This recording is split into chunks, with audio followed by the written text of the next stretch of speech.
respective invitees.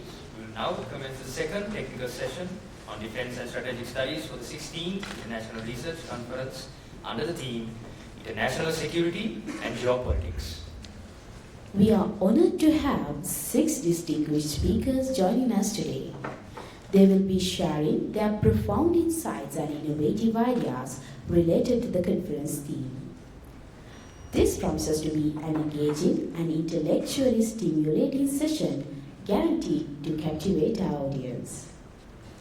I would now like to call upon Major Martyn D Silva to introduce the chairperson for the session, Dr. Rajiv Ranjan.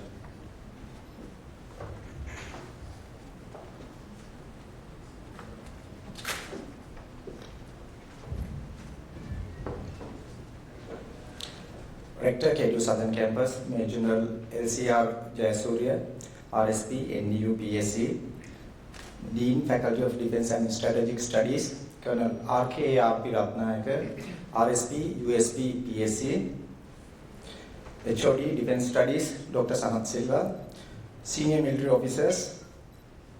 Officers, Academia, Officer Cadets, Day Scholars. Ladies and gentlemen, a very good morning to all of you. So I consider it as an honor and privilege for me to introduce the chairperson for the second technical session of the Defence and Strategic Studies in this present morning. Dr. Rajiv Ranjan is an adjunct fellow at the Institute of Chinese Studies, Delhi, and an associate professor at the College of Liberal Arts, Institute of Global Studies, Shanghai University, Shanghai, China. He is trained in the Chinese language and teaches courses in international politics. Initially, he was a research fellow at the Indian Council of World Affairs, New Delhi, and a visiting senior scholar at the School of Political Science and Public Administration, Shandong University, Jinan, China. He has co-edited China and South Asia, Changing Regional Dynamics, Development and Power Play, Routledge, 2022, and he has publications in his publications has appeared in a Critical Sociology, Economic and Political Weekly, Contemporary International Relations, Political Studies Reviews, China Report, Global Environmental Change, International Affairs, Millennium, Journal of International Studies, and many other journals. He holds a Ph.D. in Chinese Studies and an MA in Politics, with specialization in international relations from Jawaharlal Nehru University, New Delhi, India. Ladies and gentlemen, now without talking much time, I would like to invite Dr. Rajiv Ranjan, the chair of the session, to commence with the proceeding. Sir, over to you.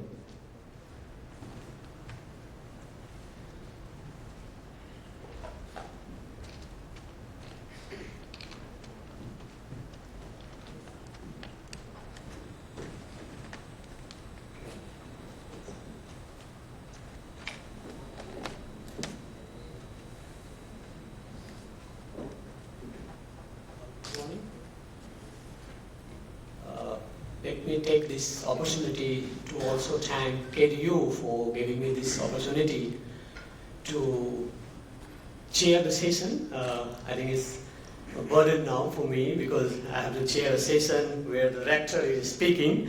So what I will do is I will keep, instead of making comments, I will be keeping a time and let the other distinguished speakers to speak and share his thought. So let me invite all the speakers on the stage at once, and then I will be introducing when they present the paper. So please, sir.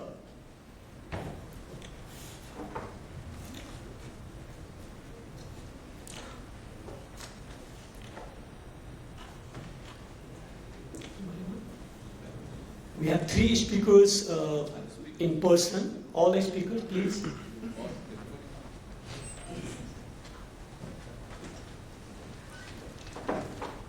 In this session, we have 3 speakers in person and 4 speakers and 2 online.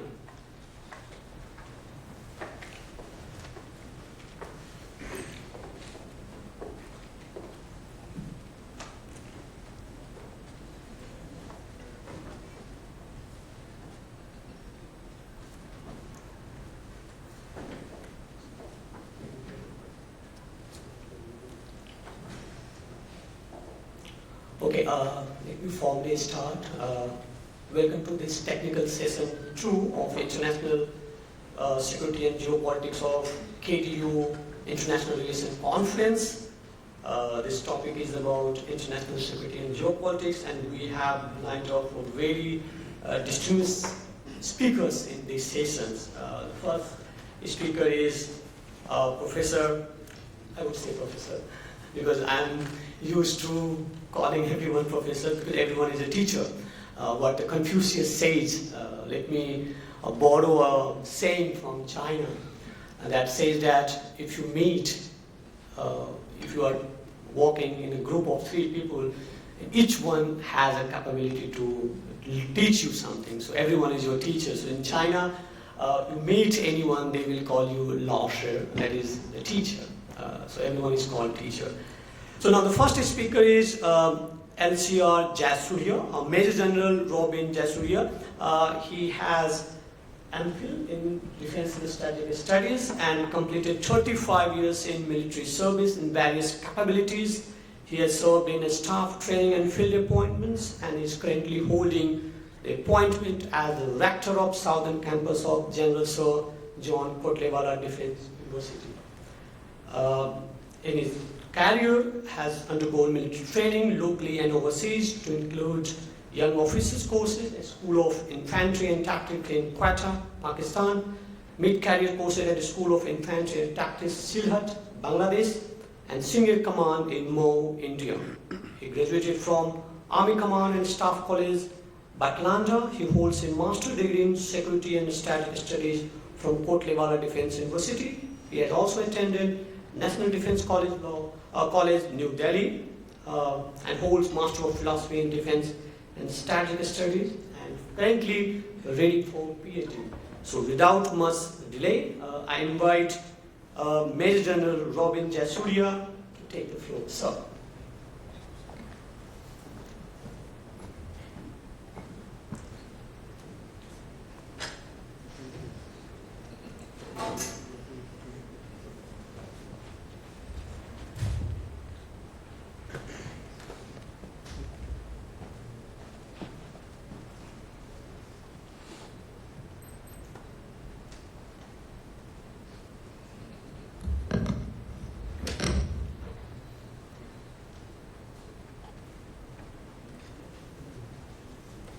Thank you, sir, for that introduction. And I will restrict myself to reading a script, otherwise I would shoot over time. So, the topic is achieving resilience through digitalization, sustainability, and sectoral transformation, as you all know. And what I'm trying to talk about is long-term strategic options and reforms for Sri Lankan armed forces. The conference chair, ladies and gentlemen, in the next 10 to 15 minutes or so, the paper that I wrote touches upon the unconventional and asymmetric warfare, cyber warfare as an alternative to ensuring national security and a defensive war strategy for numerically inferior small states. Rebuilding Sri Lanka forged new mechanisms between regional players in order for it to respond to change in power politics and rethinking national security strategy to achieve resilience through digitalization, sustainability and sectoral transformation is timely with the contemporary long-term strategic options and reforms for the Sri Lankan armed forces.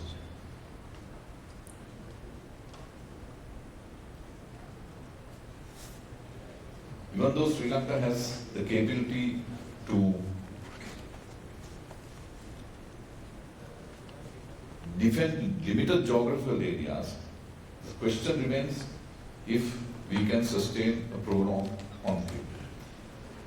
In the paper, the author from purely an academic point of view has suggested and broadly sketched out a strategy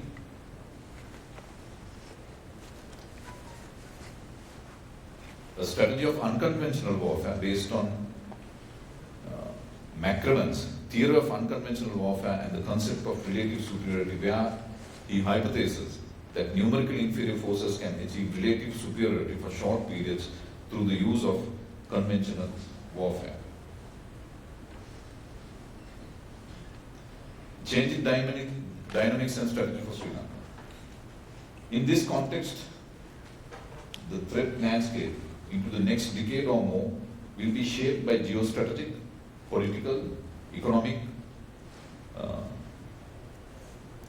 nuclear, military, space and cyber contours that will dictate future conflicts. So is Sri Lanka holistically ready to face these situations today? No. So therefore, a strategy must evolve as per ground reality and present and foreseeable future circumstances. Military modernization. The process of defense modernization involves the replacement of old obsolete weapons and weapon systems with more contemporary ones, and also the change of doctrine based on each country's threat perception or perceived or real threats. Even though economically underdeveloped countries will face difficulty in modernization, in the realm of national security, there is little option in this area. So no military force that thirsts for modernization can get by without nurturing new technology. With rapid development in the artificial intelligence, information systems, and technological domains, the concept of unconventional warfare can be applied within the concept of relative superiority in the cyber domain as a strategy for national security. The advent of technological integration and globalization has rendered traditional categorizations of warfare obsolete, thereby reshaping the dynamic between weapons and war. The emergence of novel conceptualizations and particularly innovative weapon concepts has progressively obscured the conventional understanding of warfare. Can a single cyber attack be considered a hostile act, or can the use of financial tools to destabilize a country be classified as battle? So I've quoted from the book Unrestricted Warfare. I'm sure, sir, you must have read it. It has been written by Colonel Shao Liang, and it is a book where they talk about using all kinds of warfare. Anything is fair in war. So in this context, Sri Lanka can be mindful of its physical borders, but has to be conscious of its virtual borders as well, as both military and non-military means that are utilized to protect and safeguard national security. It is thus clear that the concept of national security is broad and that it has no clear and precise boundaries. Given the conventional understanding of war, the startling realization that non-war actions may potentially serve as novel elements in future warfare further gives credence to the concept of unconventional and asymmetric warfare as a strategy to numerically inferior forces. In a strategic environment that is shifting from conventional threats to cyber and information domains, the threat priority for Sri Lanka in the present should be cybersecurity and emphasize the need of including cybersecurity as part of unconventional defense strategy for Sri Lanka. Security challenges.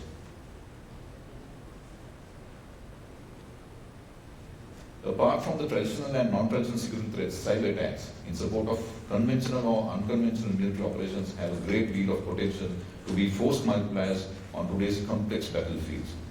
Imagine a simultaneous attack in a cyberspace and in the physical realm designed to cripple a country's ability to communicate both internally and externally, and making it virtually unable to defend against a military assault by conventional forces.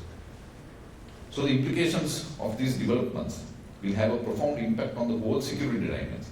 In order to effectively address the challenges of cybersecurity and mitigate the risks of cyber war and cyber crimes, it is imperative to establish a shared vision and collaborative efforts on an international scale. So the strategy. Clausewitz states that the defensive form of warfare is intrinsically stronger than the offense, and to defeat the stronger form of warfare, an army's best weapon is superior numbers. So in the last session, we had a debate on this, and this is what Clausewitz says. So given this theoretical construct, most countries in the world cannot economically have the luxury of having numerically superior forces. However, in his book, special operations, William McRaven hypothesizes that numerically lesser forces can achieve relative superiority for short periods of time by the employment of special forces operations. Here, the author looks into the concept of special operations as iterated by McRaven in his thesis, The Theory of Special Operations, where he uses the concept of relative superiority. And relative superiority can be defined as a condition that exists when an attacking force, generally smaller, gains a decisive advantage over a well-defended enemy, which is an appropriate form of warfare for small forces to fight more advanced forces, where the concept of relative superiority theory could be applied to unconventional warfare with ingenuity and cunning to gain and retain the initiative over large forces.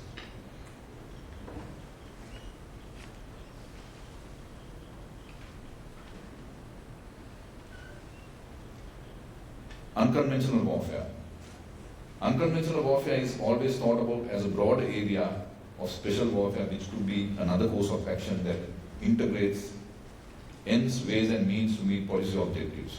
In the long term, here we very briefly discuss unconventional warfare in the military domain and the cyber domain. In this paper, the author refers to unconventional warfare as a strategy, not only in the military domain, as it alone is highly unlikely to achieve the desired outcome or end states, unless it is applied with other available instruments such as digital and cyber domain, information warfare, psychological operations, covert operations, exploitation of available fault lines, and also include perception of psychological warfare, subverting transnational information systems, drug warfare, financial warfare, cultural warfare, media and fabrication warfare. So there are all types of fault lines that could be found. And this is again a page out of the book of Unrestricted Warfare. So the human factor. Unconventional warfare as a means to achieving strategic objectives lies more on the human factor, such as motivation and will to fight, loyalty and spirit de corps, strong belief in the cause and the leadership, and initiative and values more than in weaponry. However, in the future wars, these values will not compensate for the lack of knowledge in the cyber domain, where the manner of or the modus operandi of unconventional warfare will depend on the larger context of the war, while the entire spectrum of war, whether it is large-scale, general or nuclear war or Cold War situation, it will provide opportunities for unconventional warfare in the physical domain and in the cyber domain. The military domain of unconventional warfare. The military domain of unconventional warfare will encompass all facets of guerrilla war, from hit-and-run tactics to subversion and sabotage, deep in the enemy areas, from mine harassing tactics to chosen strategic assets or disrupting lines of communication in order to force the enemy to commit time, troops, and resources as a defensive measure for numerically inferior forces. Cyber warfare. Now, active cyber operations that involve hacking into computers frequently use an intrusion model. Although the approach is not technically or tactically oriented, it could be utilized as an operational concept to help intrusions in cyber operations and attain their strategic targets. An organized and systematic, prolonged cyber offensive campaign to deny services and subverting the enemy supply chain by deploying civilian and trained military hackers in large numbers to attack internet, telecommunication networks, computer systems, as well as embedded processors and controllers and data to deter and deny these services for military or other purposes is suggested as a concept of cyber warfare. In the meantime, express research and development and breakthroughs in artificial intelligence, quantum computing, 5G is very important, as all cyber attacks in the future will likely be carried out by artificial intelligence systems which will surpass any human and will be able to cause a rapid multiple disruption on a wider front than before. Parity of status or surprising surpassing capability in this domain will be a decisive factor for small states, as larger numbers can be compensated by AI, reducing the number of cyber operators.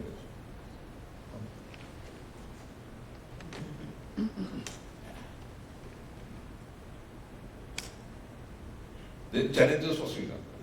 Challenges in the military domain will be in the three pillars of warfare. Accordingly, the challenges for military will be in developing a doctrinal concept of an unconventional war strategy, capacity building in the physical component, and developing patriotism and the public will to form a paramilitary or a population type of resistant force in the moral component.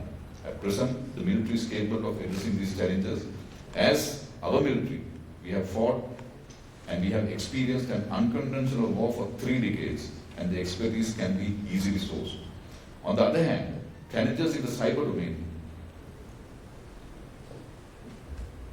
are far more complicated than those in the military domain. With the increase of cyber threats and for defensive or unconventional offensive purposes, the availability of qualified and skilled personnel in the field of information and communication technology, cybersecurity domain is paramount to deter, protect and respond to cyber threats and attacks.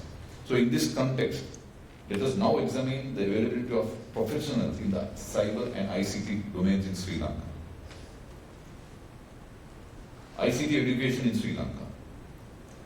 We have a total of 3,500 schools that offer ICT as a subject at the O level, or 35% of the public schools, and up to only 5% of public schools that offer ICT at GCE A level. Then we have government school statistics. The government has a total of 10,146 schools, out of which 396 are national schools and 9,750 are provincial schools. And out of these schools, we have different types, A, B, C, and type 2 and type 3, and they are divided. Schools having science stream classes in advanced level, we have only 1,011 schools. Okay. So with that, we'll go the student population in Sri Lanka. If you look at the student population, we have 652,331 in the O-level cycle and 426,964 in the A-level cycle. And out of that, if you look at the screen, you will see that the majority are in the arts and the commerce streams, with only 10.9% in the technological streams. And if we look at the ICT education opportunities in Sri Lanka, so we have private training courses, schools and universities, and government training centers, and out of which the majority of ICT education comes from schools and universities. But what is alarming here is what I'm going to show you. If you look at the screen, the total undergraduate admissions to the computer science stream in 2020 is only 19,324 out of a total of 394,092 students that enter universities. And what is alarming, ladies and gentlemen, is the graduate output for ICT in academic year 2020 was only a total of 2,096. So if we look at our neighbor, as I said before, India, as much as they have gone to the moon, you have also gone digitizing to the grassroots level. If you look at the number of apps, the number of programs that India has, from Aadhaar to even the pensioner scheme, everything is online. So with this kind of output, 2,096 graduates coming out, passing out a year, Sri Lanka has a lot more to do. So in conclusion, the key takeaways from the presentation are military modernization, that's to reorganize armed forces to suit unconventional warfare concepts, develop doctrinal concepts from our own warfighting experience and from lessons learned from the LTT strategy and tactics, and establishing combat service support doctrine. Then the government needs to accelerate the roadmap to digitalization by investing in a national, local and sector level digital ecosystem that includes communication infrastructure, digital platforms, digital economy skills, local ICT services and content industries, service transformation for all sectors, cyber policies and ICT sector leadership and regulatory institutions, if we are to come out and if we are to digitize and to be a digital economy. And all this has to be done under accelerated programs. Otherwise, Sri Lanka will not be able to achieve the national security levels of cyber security that we want to have or we are thinking about. So then transforming government services, communities, cities and businesses by taking a holistic view of ICT and complementary investments, mobilizing demand for good governance and better services and promoting public-private partnerships. And as a sectoral, as our topic says, as sectoral development, digitizing the armed forces as a sectoral development policy in view of national security, priority to be given to digitizing the armed forces so that at least the armed forces will be able to man the cyber platforms and think about the cyber security that our country needs in this age where we are moving from conventional to cyber-dominated warfare. In conclusion, developing Sri Lanka's military and cyber capacity and capability will solely depend on the economic factor. The economic disparity with other developing countries dictates that time is what Sri Lanka needs to achieve military, cyber, nuclear for peaceful purposes, and space capability. And this is a long-term idealist reality. With that, I come to the end of my presentation. Thank you. Thank you, Major General.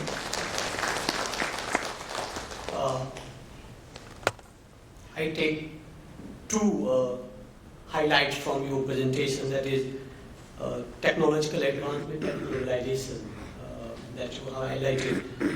One of the scholars, Marcel McLuhan, says that we are living in a global village. So this globalization is a twin-edged sword. It has own benefits, but it has its own negative also. And where we keep reading about the Samuel Huntington class of civilization, right?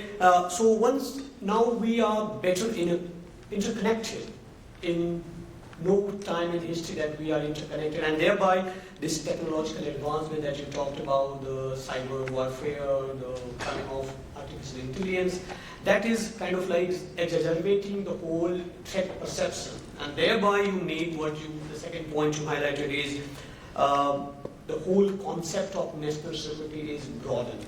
It's no longer a kind of traditionally security that were dependent on the military, but you need to have a very comprehensive outlook on the security. And then you talked about how to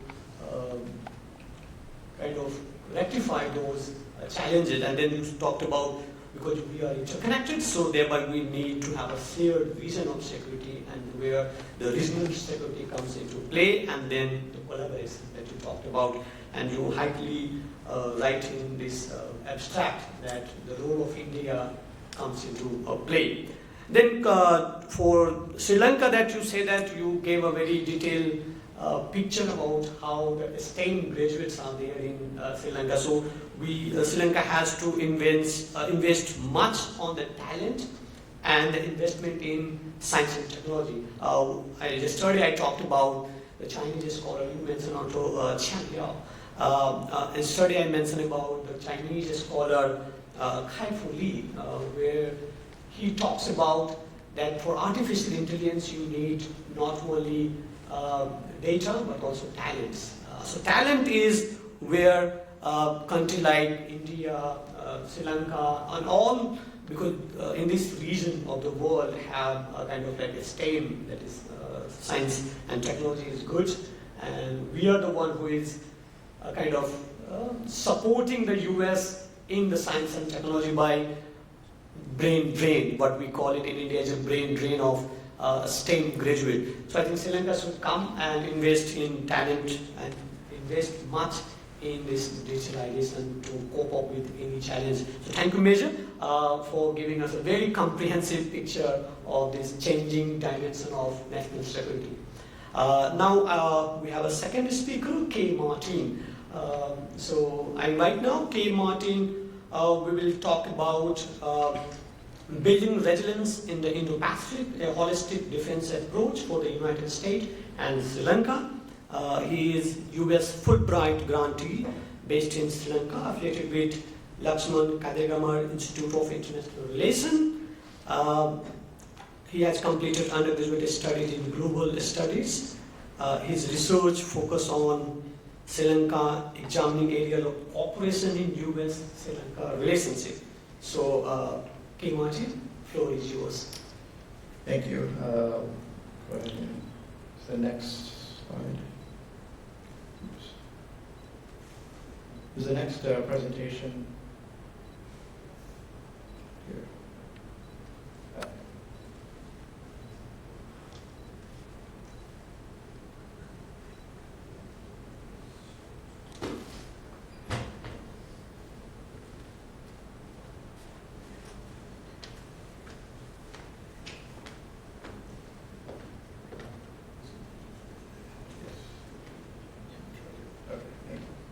Yes, thank you, Chair, and thank you all for coming here. Good morning. My name is Martyn. I am a U.S. Fulbright Scholar here in Sri Lanka. Here to present a paper that I wrote, co-authored with Major Danushka Rodrigo on building resilience in the Indo-Pacific, talking about a holistic defense approach for the United States and Sri Lanka.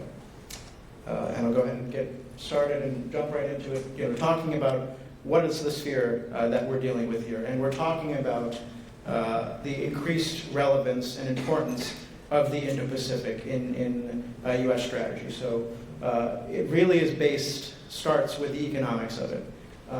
66%, of course, of the world population lives in this region. But when you talk about the economics, you talk about 62% of the world's GDP. It's at the crossroads of global trade. 50%, approximately 50% of global trade. 70% of energy trade comes through this region, and it's becoming more and more economically relevant, which is the driver then for geopolitics, politics, and security that comes along with it. And for the U.S., and for Sri Lanka, it sits at the crossroad, of course, of these trade networks, and inevitably at the crossroads of security and geopolitics. And of course, you talk about the triangular dynamic and dilemma between that Sri Lanka is caught in between the U.S., China, and of course, big brother India. And this triangular dynamic is something that will define the Indo-Pacific and the Indian Ocean in the years to come. My research here, that I'm here for 9 months, is looking at avenues of cooperation in the U.S.-Sri Lanka relationship. And I think it's a bilateral relationship that is becoming strategic and is of great importance to examine for the strategic elements for Sri Lanka as well as for the United States when looking at the Indo-Pacific strategy. So I think one thing is to look at the context, of course, of understanding the perspectives of the United States and Sri Lanka separately before you can talk about them together. So for the United States, really what we're dealing with here is the Indo-Pacific strategy. It's the commitment, from the U.S. This was rolled out in February of 22 by the Biden administration of a free and open Indo-Pacific that is one that is connected, prosperous, secure, and resilient to a variety of transnational threats and challenges. It's also focused on harnessing opportunities and gaining a strategic foothold in the region. The one thing I think that is a gap and challenge of this from the U.S. side is the need for greater Indian Ocean engagement as a part of the Indo-Pacific strategy. A lot of it's reasonably been concentrated in the Pacific aspects with security concerns in the U.S. perspective in the South China Sea and Taiwan Strait. But there's been increased emphasis on greater Indian Ocean engagement. Then you see this in subcommittee hearings in the United States. You see this was brought up by a representative, Wendy Sherman, Deputy Secretary of State Wendy Sherman, at the Indian Ocean Conference earlier this year. The second gap that comes along with this is the need for focus on small littoral states. A lot of the Indian Ocean engagement from the United States in the past has come at the top level. And we see this, of course, with a strengthened U.S.-India partnership, especially with the Modi visit earlier this year. Now the G20 is also happening. ASEAN, all of these exemplify the strong and increasing U.S.-India partnership. But there's also a need and a call for building relationships with smaller littoral states such as Sri Lanka for the purpose of inclusivity as a part of this strategy. from the Sri Lankan perspective, there is no strategic outline of an Indo-Pacific concept like the US has, or like Japan and India have. However, Sri Lanka has expressed its commitment to a free and open Indo-Pacific, and an Indian Ocean that is void of conflict. The gaps and challenges, of course, that Sri Lanka faces is navigating between the great power dynamic of US, China, and India and China, of course, and how not to, quote, ruffle the geopolitical feathers in the region. And regional integration for a country that's coming out of a 2022 economic crisis. It's looking for regional economic integration that it's talked about through RCEP. And security is soon to follow after that. As it's been said in many US strategic documents that economic security is security, and that these two are inextricably linked with one another. And the last thing I want to talk about with the threats is that these are delineated into traditional and non-traditional. A lot of people talk about these. Of course, the traditional aspects are the great power conflict that both the US and Sri Lanka need to be aware of in different lenses. Of course, the US is a great power, Sri Lanka is a small state. But it's equally important to talk about the non-traditional aspects of it. And these are looking at what are the salient threats. And this is drug and human trafficking, disaster management, illegal fishing, and counterterrorism. And these are threats that Sri Lanka has dealt with in the past, and could continue to remain threats, and if not properly dealt with, moving forward in the future. And I think the important point to make here is that these are threats that exist not just at the security level, but they affect economics, they affect how politics respond, and I think most critically affect the livelihoods of people within the country. And I think that's why it's, for priority purposes, these are threats that are necessary to address. So in our paper, we talk about 3 strategic recommendations for building this holistic defense approach. Number 1 is the need for security sector reform. Number 2 is capacity building enhancement. And number 3 is linking the bilateral with multilateral security sphere. So when you talk about security sector reform, it's rooted in 3 steps that somewhat go simultaneously, but also in order. And the first thing that this is rooted in is an honest and accurate and independent threat level assessment of, and the Major General talked about this, looking at the perceived threats, preemptive, and also where they actually lie.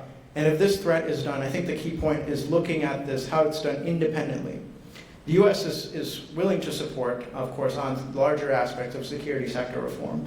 But when this threat level assessment is done, it must be done domestically and without foreign interference, of course, but also without, frankly, malign domestic interference that may over-exaggerate or under-exaggerate the extent of threats. And if this is done honestly and accurately, it feeds into number 2, which has been the conversation recently, of the need for right-sizing or reorientation of the armed services to where these threats lie. And talking about number 3 is when you talk about all the issues, drug trafficking, illegal fishing, counterterrorism, disaster management. A lot of these occur beyond the borders and at the borders, of course, a lot within the borders as well.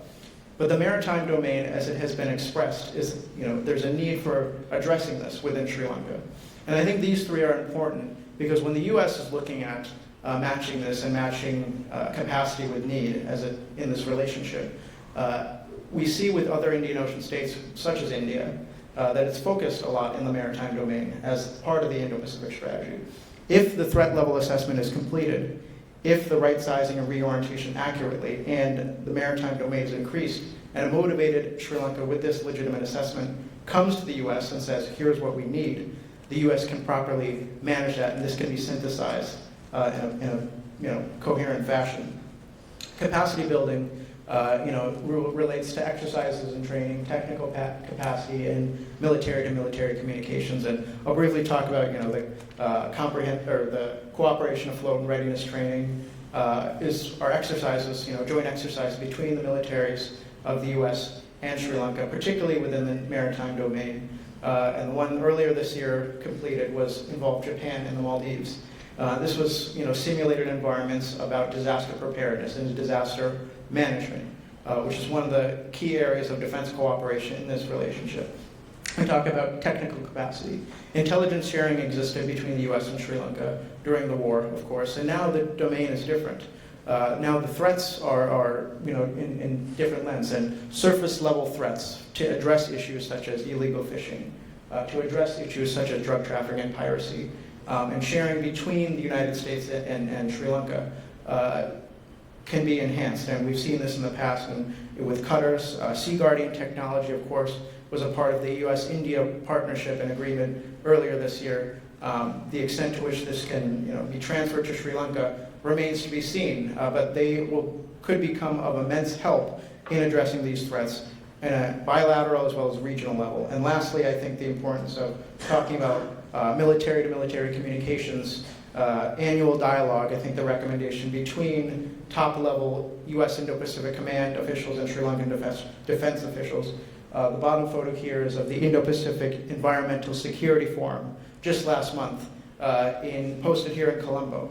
And this is a multilateral forum that really showcases the need of addressing dialogue in environmental security, which is a key aspect, as well as the US working to empower Sri Lanka as a leader in this sphere at a multilateral level. And that leads into the last point, which is linking the bilateral security and the multilateral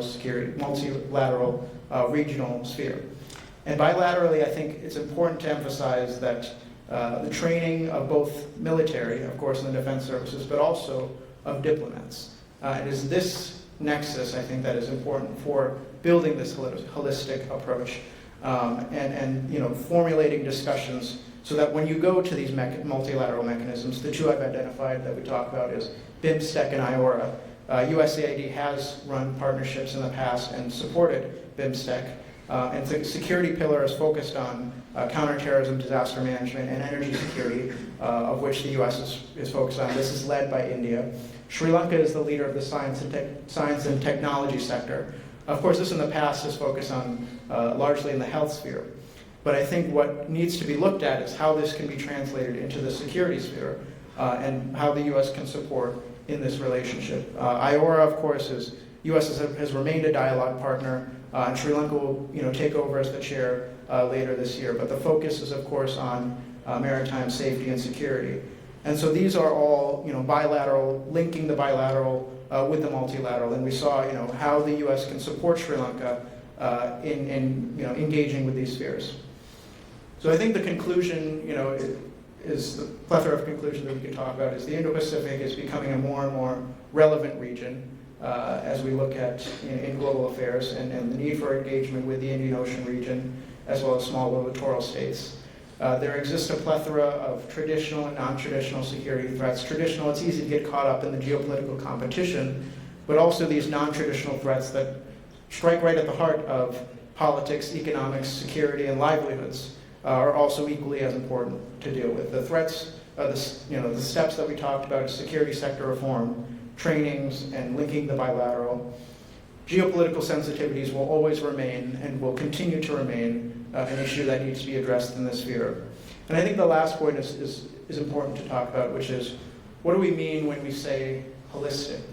And holistic is again, building this nexus between soft power, diplomacy, between countries with shared interests, and the military sphere. And I think that when you talk about how this is executed, it's linking, having a joint task force, a joint between foreign ministry and the Department of Defense, so that when you engage in these multilateral spheres, there's a coherent strategy. And that diplomacy, really should always come, that security relationship should always come alongside diplomacy. And we see here, the U.S. ambassador meeting with the foreign minister and representative from the U.S. State Department with the State Minister for Defense. And this is, what diplomacy looks like, and should continue in this sphere and in this relationship moving forward. So I wanted to thank everyone for giving me the opportunity to speak here, share my perspective, and hopefully be able to answer some questions later on. Thank you.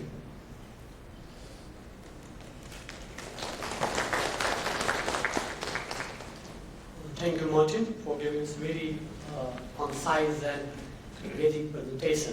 For me, the two highlights that you have, one is the threat level assessment, and you rightly mentioned that it should be localized without any interferences. So that's, I think, is a key highlight of your presentation. And then you talked about the challenges for Sri Lanka as a resident Indian Ocean country, that you said that navigating between great powers. And there are galaxy of scholars from Sri Lanka, starting from S. Silva, who writes in 2018 Central Asian Survey, talks about whether it's bad bargaining or hedging. And there are a lot of scholars who comes with, and they proposes for, like one of the scholars, Chulani, based in Singapore. She also talks about that it should be for Sri Lanka the best way is to active hedging, right? When you talked about how to navigate this great power, and then you have Sri Lankan scholars talks about you have to have this active hedging rather than your bad bending or becoming an ally of any. For India, this would not suit the strategy, but for Sri Lanka as a small power, I think the best strategy should be that. We will open for Q&A for later, but thank you for that. Third speaker, now we have D.S. Senarathna, if I'm pronouncing the name correctly. She's talking on geopolitical struggle in Indo-Pacific, a case study of AUKUS, a very contemporary topic. Senarathna is a professional in education sector with more than 6 years of experience. She has been a professional officer in rank of captain in Sri Lankan Army. She has been employed as instructor of international relations as well as English language at Army War College. So, Senarathna, ma'am, floor is yours. Good morning, everyone. First of all, I would say thank you for that comprehensive introduction. I'm Dismiss Senarathna. The topic at hand today is geopolitical struggle in Indo-Pacific, and the case study that I selected to talk about geopolitics in Indo-Pacific is a case study on AUKUS. So when we consider about geopolitics, so geopolitics is how geography and economics have an influence on politics and on the relations between nations. So this presentation seeks to shed light on the newly formed security partnership, AUKUS, under a geopolitical perspective, and to highlight its influence to the evolving Indo-Pacific region. So to begin with, first of all, let's take a look at the Indo-Pacific region. So as mentioned on the slide, Indo-Pacific has become one of the key strategic hubs where geopolitical confrontations evolve and develop day by day.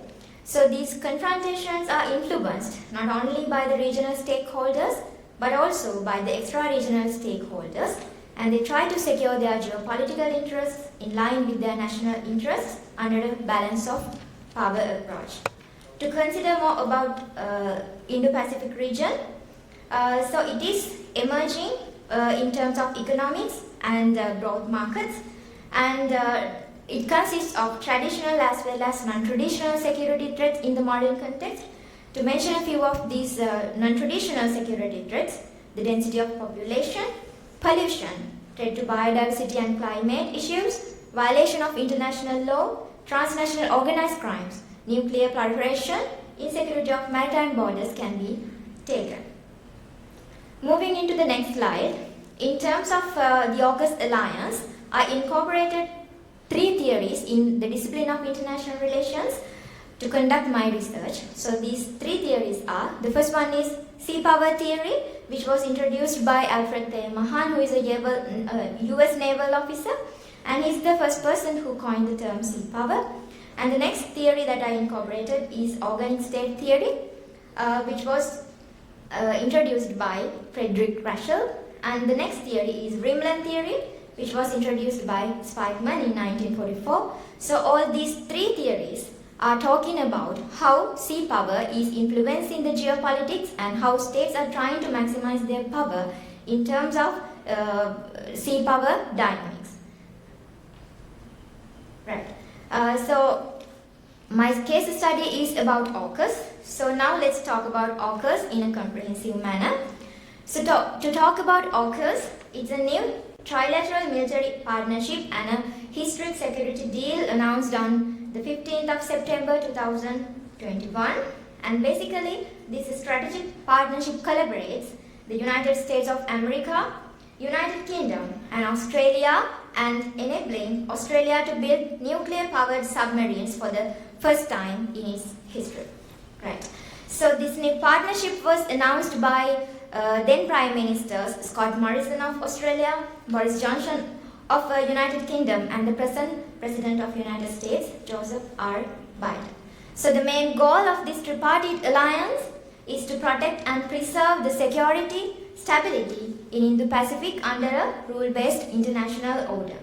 So under this security partnership, they have also claimed that AUKUS partners will share their advanced capabilities, military capabilities, and critical technologies such as advanced cyber, artificial intelligence, autonomy, quantum technologies, and undersea domains, etc. in terms of this partnership. So basically, Australia will be able to deploy at least 8 nuclear submarines from 2030 to 2040. So if I am to talk more on this new partnership, so this new alliance comes with an idea of a defense pact, but according to some security analysts, so they have portrayed it as a new trilateral military and a political alliance. Similarly, some analysts have mentioned the alliance as an Asian NATO, which will highly influence the geopolitics in the Indo-Pacific region. So it is the only newly emerged multilateral military alliance in Asia-Pacific region during the past 3 decades. So I'll go to the next slide. So although AUKUS countries do not mention specifically that they are going to counter Chinese expansionism in Indo-Pacific via this security agreement, it is clear that one objective of giving Australia with these nuclear-powered submarines is to have deterrence against Chinese geopolitical and authoritative behavior in the region. Considering the present status of this security partnership, in February 2022, the exchange of naval nuclear propulsion agreement, information agreement has been implemented by enabling AUKUS partners to share naval nuclear propulsion information in a trilateral manner. So in terms of nuclear stewardship, the combined teams from 3 countries have already visited sites in Australia to baseline its nuclear stewardship, infrastructure, workforce, industrial capabilities, as well as the other requirements. At the same time, the US will sell Australia 3 US Virginia-class nuclear-powered submarines in early 2030s, and at the same time, in the following decade, Britain and Australia will produce a new submarine class which is having the capabilities of interoperability, including reactors and the same technology like what they have in US. So at the same time, initial steps are also underway to ensure that Australia has a workforce with necessary skills, training, and qualifications to build, operate, and sustain conventionally armed nuclear-powered submarines. So recently, Port Sterling in south of Australia will undergo an Australian $8 billion expansion to become a base for US and Britain nuclear submarines from year 2027 under this AUKUS partnership. Moving into the next slide. So now let's take a look at the response for AUKUS by the partners as well as the response from other countries and other stakeholders. So first of all, let's take a look at Australia. So Australia has mentioned about this partnership as a forever partnership for a new time between the oldest and most trusted of friends. So as we all know, Australia is a good friend of USA. So then Australia has decided to get rid of the dependence of its relations with China. So basically they have decided to reduce their dependence on resource exports to China as well as to counter the Chinese expansionism. Australia has decided to join with this alliance, and at the same time Australia has significantly increased its investments, manufacturing, defense industry and exports with Western countries at the moment. So when we take a look at how USA sees this partnership, so basically USA has geopolitical interests towards the Indo-Pacific since years. So under different administrations like Pivot to Asia strategy, and at the moment the USA is having the strategies such as free and open Indo-Pacific strategy, and also they are aligning with the quadrilateral security dialogue to expand their power in the region. So AUKUS is one such initiative of USA where they will export and transfer their nuclear technology to rally on its followers with the intention to command the seas while maintaining their strategic dominance in the Indo-Pacific theater.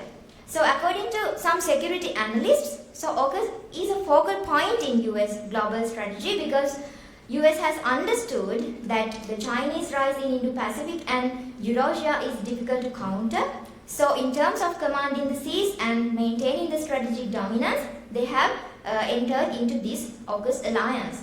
So now let's take a look at the response of United Kingdom. So United Kingdom considers this as a white alliance, and specifically after withdrawing from the European Union, so Britain has now entered into these new initiatives in the Indo-Pacific to secure her geopolitical interests in the region as well as in the extra regions. So to strengthen its influence in international affairs, so UK is willingly take part in this AUKUS alliance. So if I am to talk about the response by other countries and other stakeholders, first of all, I would like to talk about France because in 2016, France and Australia signed an agreement related to nuclear submarines, which the cost around $66 billion to provide submarines from France to Australia, but with the cancellation of the deal, so they already cancelled the deal, and with that cancellation, so France has stated its mistrust and she has begun to negotiate new relations with other countries in the Pacific such as China. So France has stated that like all European countries, France is also concerned with the security of Asia and for free passage of goods and personnel through the waters of South and East China seas. So that's how France sees the AUKUS partnership. If I am to talk about the Chinese response, so that is very significant. So China has mentioned this security partnership as an Asian NATO. So as a leading power in Indo-Pacific, so China sees AUKUS as a threat with a destructive impact to its own geopolitical periphery as well as to the international peace and stability. Furthermore, China is in the idea that the regional security dilemma will be increased as nuclear power submarine is an embodiment of military capability in the region. So the Chinese government sees AUKUS as an alarm on countering its new developments, especially in the South China as well. So let's talk about the response of ASEAN. So as we all know, it's a very significant organization in the Indo-Pacific region, and as a source of powerful regional integration, so ASEAN has always adopted a strategy of great power balance to keep stability within the region. But now, these countries of ASEAN would be caught in a security dilemma because of AUKUS. If I am to explain it a little bit, so ASEAN will be in security dilemma due to these two countries, the Australia and China, because China is the immediate neighbor and unique economic and trade partner of ASEAN, and Australia is also significant for ASEAN in terms of geopolitical relations. So ASEAN will face new challenges in relying upon collective defense in seeking common security. So therefore, they need to focus more on securing the territorial integrity and sovereignty of the individual states of ASEAN based on their geopolitical as well as national interests. So when we consider more about how some ASEAN countries have reacted for this military alliance, some countries have expressed mixed reactions towards AUKUS. So if I am to mention about countries like Malaysia, Philippines and Indonesia, so they have implied that AUKUS will increase the regional arms race, especially in Southeast Asia, while increasing the South China Sea disputes. So when it comes to Cambodia, it has expressed its concerns on issues that AUKUS will cause for the commitment of international community on nuclear non-proliferation specifically. So United Nations Treaty on the Non-Proliferation of Nuclear Weapons has prohibited Australia from manufacturing or acquiring nuclear weapons, whereas naval reactors are exempted from nuclear safeguards. So these will be issues when we consider about the geopolitical influence of this partnership. So Thailand, Singapore and Vietnam, the other members of ASEAN, they have also stressed that each country is responsible for their own security, but those measures should not cause any harm to the region. So another point to be noted here is there is the possibility of expanding AUKUS to other powerful Asian countries such as Japan and South Korea. So it will influence the other security alliances in the region such as AUKUS and Five Eyes Intelligence Alliance.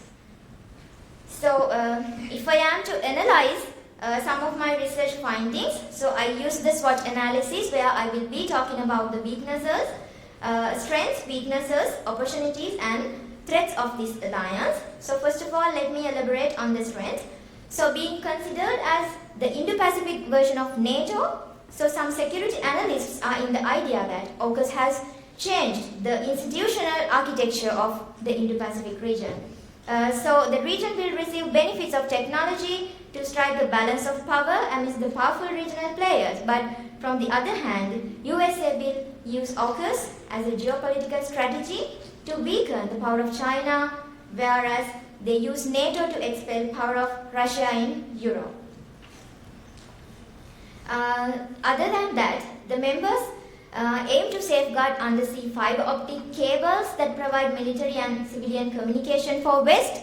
But because as both China and Russia own cyber and submarine technology, there is a possible threat of tapping these cables, snooping and collecting valuable data. So that's a threat and it will help them to protect security of their undersea cables.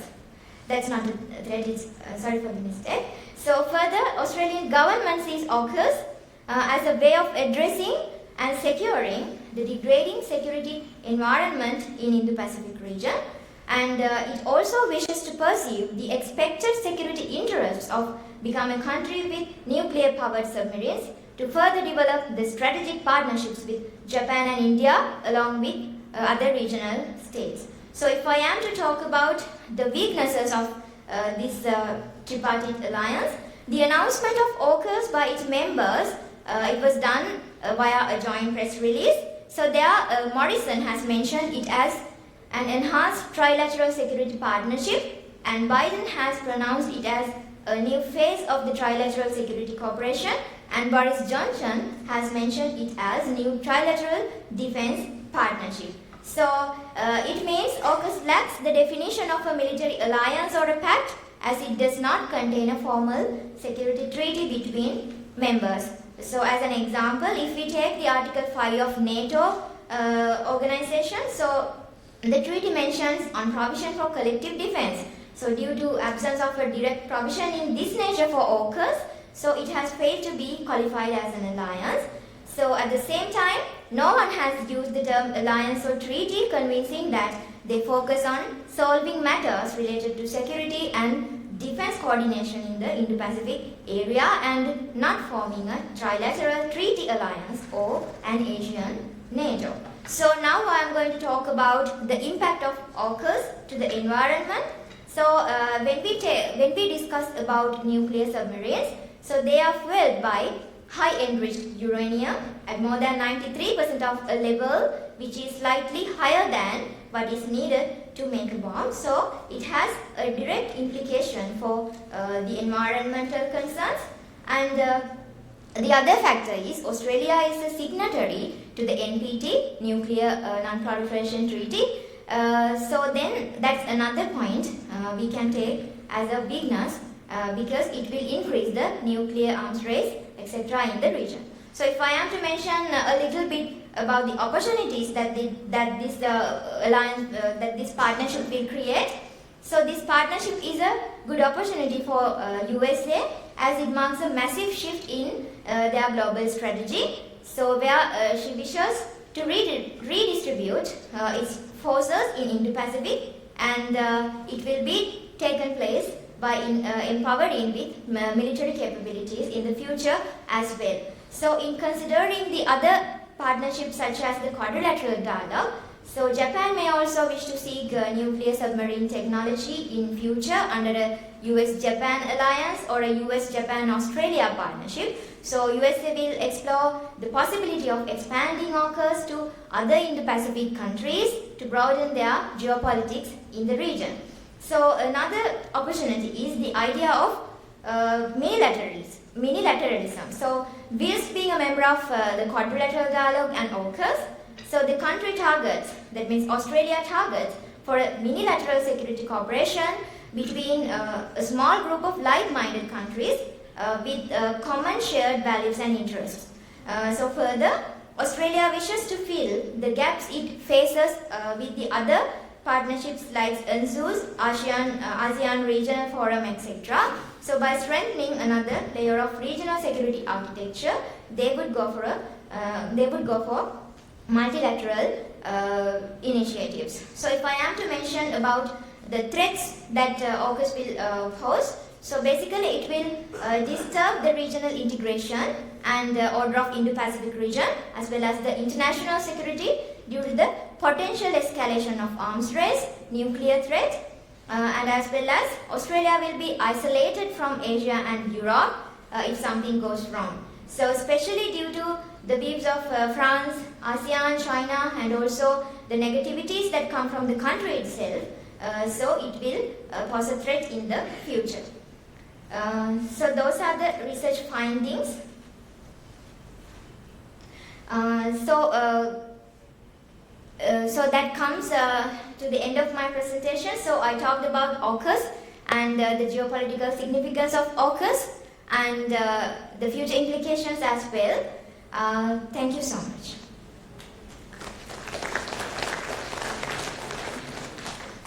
Thank you, Captain Senarathna, for giving us a case study of AUKUS. The coming of this AUKUS also signifies that how the whole global politics or the power dilemma has kind of infused in this international relation. We have now many such groupings, right? So many theaters are coming, and you are using Mahan theory. Near to Sri Lanka, there is many scholars also there in India, or also like Mandala theory. I would also ask you to read on Mandala theory, that how, and there is one scholar from New Zealand University, his name is Manjeet S. Pardesi. He is giving, using the Mandala theory in this Indo-Pacific, how this Mandala theory can be replicated into the Indo-Pacific. And his book is named Bridging the Two Worlds. It's edited by many scholars from India, China, and US. So you may look on that. One of the things that I missed in your presentation is you talked about many challenges. But I was one of the stakeholders from Five Eyes, New Zealand. I have not seen any concern about the New Zealand. So maybe you may like to kind of include what are their concerns about this of New Zealand. How you talked about the weakness that is going to accelerate the nuclear arms race there, right? So maybe you'd like to, because this whole region is talking about nuclear-free region, and then you have Australia going nuclear. So maybe how New Zealand is reacting to that would also aid kind of giving a very comprehensive picture about the AUKUS. So thank you very much for this presentation. Now we have DGN Sanjeewani, we have online. She is a senior lecturer in International Relations and Strategic Studies at KTU. She is a recipient of MGAP and non-ASEAN scholarship at University in Thailand. She has published various research papers on migration, international refugee regimes in South Asia and Southeast Asia, common European asylum system for the European Union, family reunification of unaccompanied minors in Europe, and post-war reconciliation in Sri Lanka. So, DGN Sanjeewani, floor is yours. Can I have it online?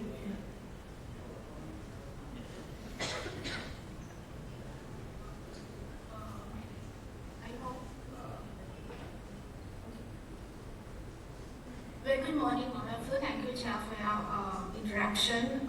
By shifting our focus from Indo-Pacific region to EU, I'm going to talk about the context of European Union, mainly by focusing on the Temporary Protection Directive. So you might be curious about this Russian-Ukraine war has to do with this Temporary Protection Directive. Therefore, I will introduce, or maybe I will give a brief introduction first, and then I will explain what the Temporary Protection Directive is and their main implications. It is a well-known fact that Russia started a military invasion of Ukraine on 24th, 2022, and it led to create a lot of problems as well as a lot of discourses about the common European asylum system. Specifically, UNHCR predicted that this war actually created the largest refugee crisis in this century. Okay, so within this context, the solidarity of EU is important to discuss the Temporary Protection Directive and the EU asylum mechanism. Specifically, European Commission, EU Council, as well as the other EU actors repeatedly talked about the importance for adapting solidarity for these communities. Solidarity of EU delineates the obligations of the member states in distributing asylum seekers and refugees among member countries. It comes under dual forms, specifically through providing financial assistance to these asylum seekers, as well as enhancing reception capabilities of the member countries. Within this context, this solidarity, the concept of solidarity has been ensured, or maybe has been also reassured by the Article 80 of the Treaty of the European Union, which indicates the fact that the principles of solidarity and fair sharing of responsibility is indispensable for achieving a common European asylum system within the Europe. As you can see here, it integrates a number of applications, specifically common practices, legal implications, and coherent implementations. And I hope you can see here how the asylum seekers are being scattered across the European Union. Within this context, a Temporary Protection Directive was adopted by the European Union in order to grant asylum for all the newly arrived Ukrainian nationals in 2022. It laid down the minimum standards of granting protection so that every member state can accommodate more asylum seekers. However, in relation to the conditions of this Temporary Protection Directive, member states are obliged to provide accommodation, education, labour market, social welfare, medical care, and all the basic rights and entitlements. Temporary Protection Directive is one of the major applications of this EU legal framework and the EU asylum package, I would say, because apart from the Temporary Protection Directive, it contains family reunification directive and upgrade regulations, etc. However, Temporary Protection Directive is important because it's activated because of the Ukrainian crisis, I would say Ukrainian war. So DPP has never been implemented since 1990s Yugoslav war. It also raises the question of why this TPD has not been activated before, right? So within this context, the main argument that I'm going to bring here is that TPD, also known as Temporary Protection Directive, neither denotes a unified common European asylum system nor a legitimate asylum protection, right? because I'm trying to bring out a number of aspects or maybe the rationalities in order to prove my key argument. The first one is Temporary Protection Directive or TPD slowly plays on the political preferences in the field of asylum rather than so-called solidarity. Actually, this was really exemplified when the EU was receiving a number of complaints or I would say critics not for activating this TPD during Syrian refugee crisis in 2015, because at that time period also, number of people actually they were trying to reach the Europe, but they were having problems in getting the asylum and dealing with the application processes and all. And as you can see here, Poland is one of the main states that has accommodated approximately 1.6 million people. But remarkably, a sharp contrast can be found in this Poland's approach, because the country's leadership was making anti-refugee statements specifically against Afghan refugees as well as the Syrian refugees. However, my point here is that TPD or Temporary Protection Directive is activated or maybe has been activated because of the factor of Europeanization. I will describe it later. However, all these approaches, all these, I would say discriminative approaches undermines Article 67 of the EU, which ensures an equal, fair, unified and harmonized approach of sharing the burden of refugees. And the other point is that TPD, actually in line with the conditions of the European Commission, TPD is only activated as soon as member states perceive a mass influx. Obviously, there are no clarification or maybe the absence of clarifications regarding on what this mass influx constitutes and what amount of refugees renders this definition vague. It means it's a kind of temporary approach which created by based solely on the ethnicity and the regional factor. And my argument can be also proven through the intended scope of the directive. As you can see here, Ukrainian nationals as well as the stateless person nationals of third countries other than Ukraine who benefited from international protection or equivalent national protection in Ukraine, as well as the family members of the persons referred to in point A and B are eligible to have asylum under this temporary protection directive. By putting the word called nationals of third countries other than Ukraine, as well as who benefit from international protection or equivalent national protection in Ukraine, exclude illegal asylum seekers currently living in Ukraine. Because here I have to brief these third country nationals, what third country national means. Third country nationals in Ukraine are non-Ukrainians but stranded in Ukraine. Within that context, these illegal asylum seekers who were sheltered in Ukraine are excluded from this directive. As well as by putting the word for Ukrainian nationals, it's actually asylum system suggests the Europeanization. Apart from that, legitimate non-Ukrainians like Turkish, they are also excluded from this directive. It means actually they are not granted the same rights that have been offered to other Ukrainian nationals. I mentioned it before, access to education, access to accommodation, access to medical care and health care. It means they have to undergo the prolonged and regular process of asylum applications than getting a benefit from temporary protection directive. So, the common European asylum system is actually, it was designed in order to provide asylum within the Europe. So it is open to, any, other nationals as well, but by introducing this kind of approaches actually, undermines the basic purpose of the common European asylum system. However, it clearly shows that this asylum arrangements or maybe the TPD is designed only for a selected group of asylum seekers. And the other fact is that TPD, actually Temporary Protection Directive, it is extended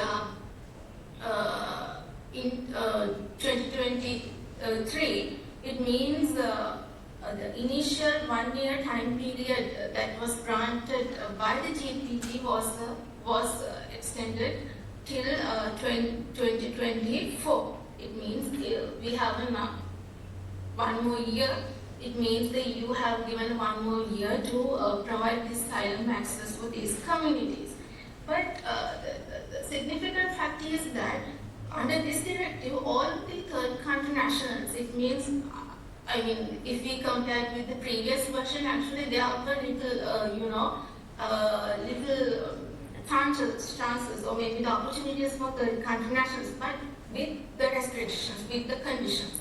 But when it comes to extension, actually it doesn't include any third country national. It means no any third country nationals fall under this directive.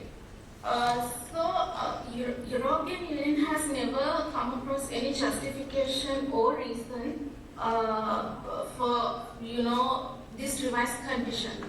The reasons why they have introduced this kind of condition in order to accept these third country nationals, exclude third country nationals, they have not yet explained it clearly.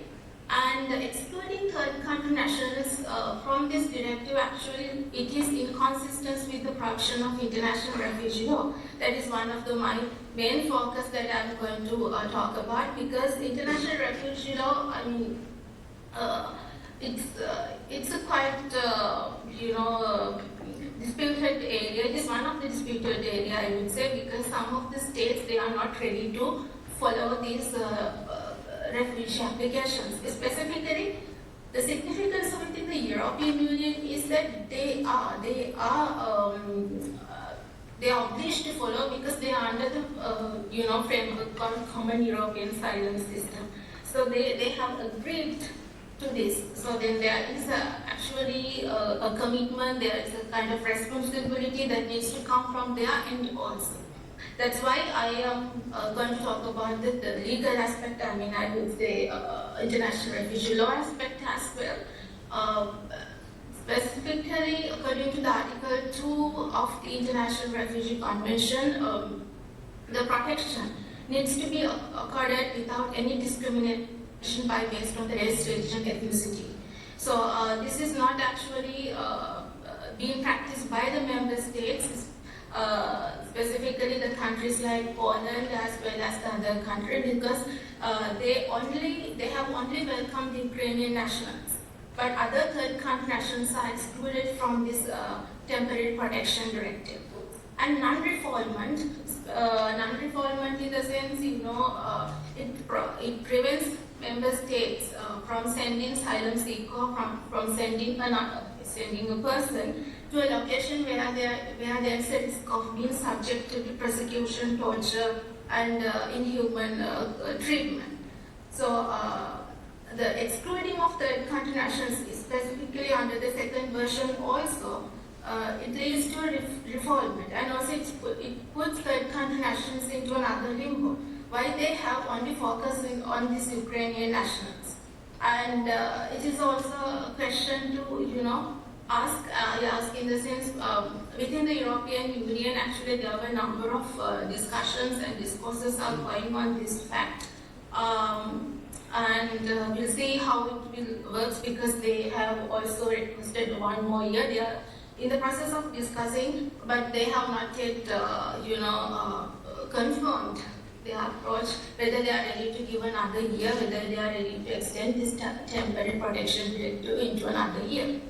And so it is evident that double standards in granting asylum is really visible within this European Union, and they have not yet come across the next level of futuristic approach. It means it will be terminated as per today's records, actually, it will be terminated by 4th 2020 by March 4th March 2024. So then after that, actually, they have to come out, or maybe they have to find out another important or maybe approach than the temporary protection directive. So then they have to find out what will happen to these Ukrainian nationals, whether they are going to send them back or whether they are going to integrate within the society, because this is a temporary approach, right? This is not a permanent thing.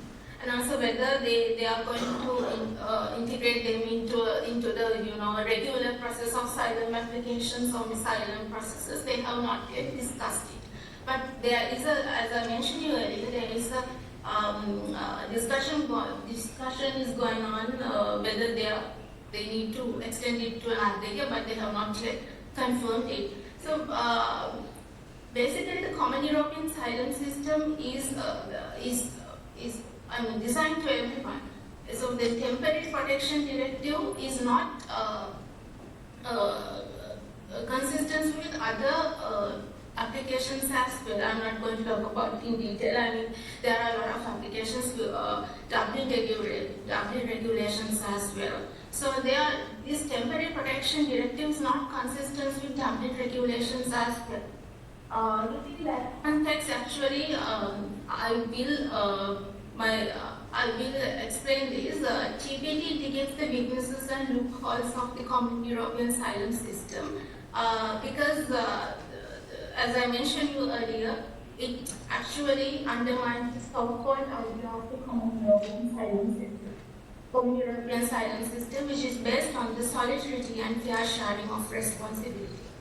And TPD has undermined the early developments of the European Union or maybe European asylum system because it comes from the Maastricht Treaty and they have developed so many applications. I mean, the European Court of Justice and other applications, but they only focus on the Europeans, I would say. That's why I mentioned the fact that it suggests Europeanization.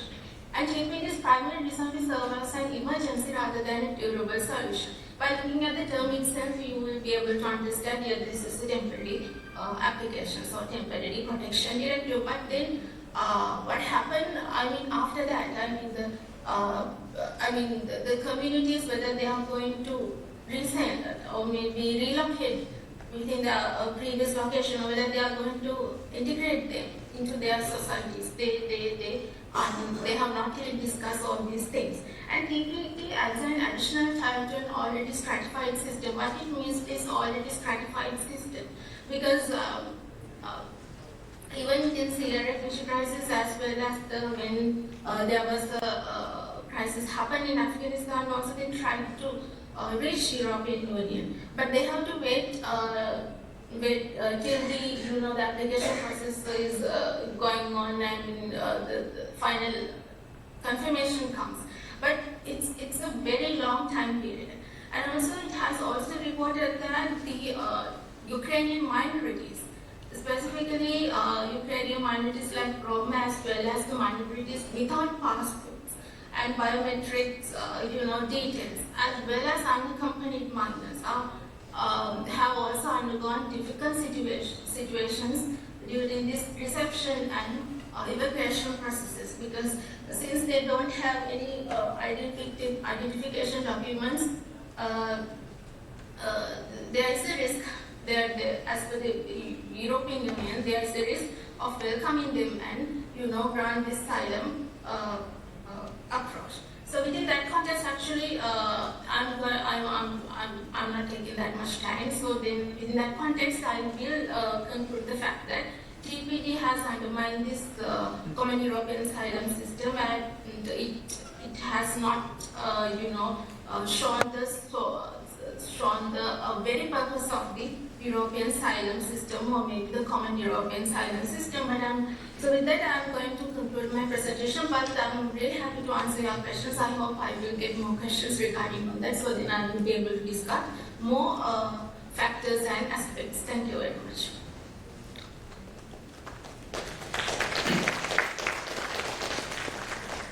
Thank you, Ms. Sanjeevani, for giving us a very interesting and revealing perspective on this TPD, I would say that not many scholars from the global south works on how there are like biasness even in refugees, and you talked about how these are discriminatory even within the Ukraine. The non-Ukrainians or minorities are not getting the same facilities. Forget about Syrian or Afghan refugees. So it was really revealing, and I think scholars from global south do much more on this, the discriminatory approach in the global north.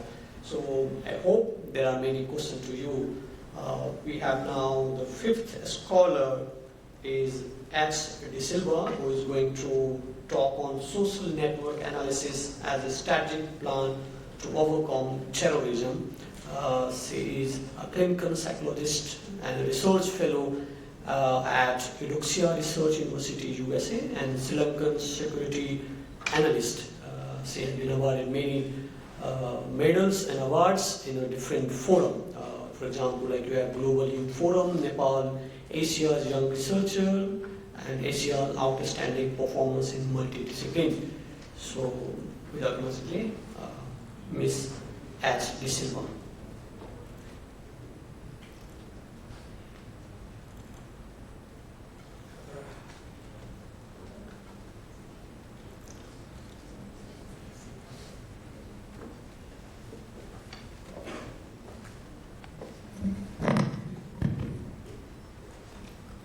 Good afternoon, Chair, judges, fellow researchers, and the participants. My topic is on social network analysis as a strategic plan to overcome the terrorism. Terrorism is an ongoing challenge to global security. It demands innovative approaches that go beyond traditional counterterrorism strategies. These strategies have primarily focused on reactive measures including intelligence, law enforcement, and military operations. Recognizing the importance of disrupting terrorist networks, it is presented today with introducing you what is social network analysis as a powerful theoretical framework and methodological tool that can hold prominence in various domains, including counterterrorism.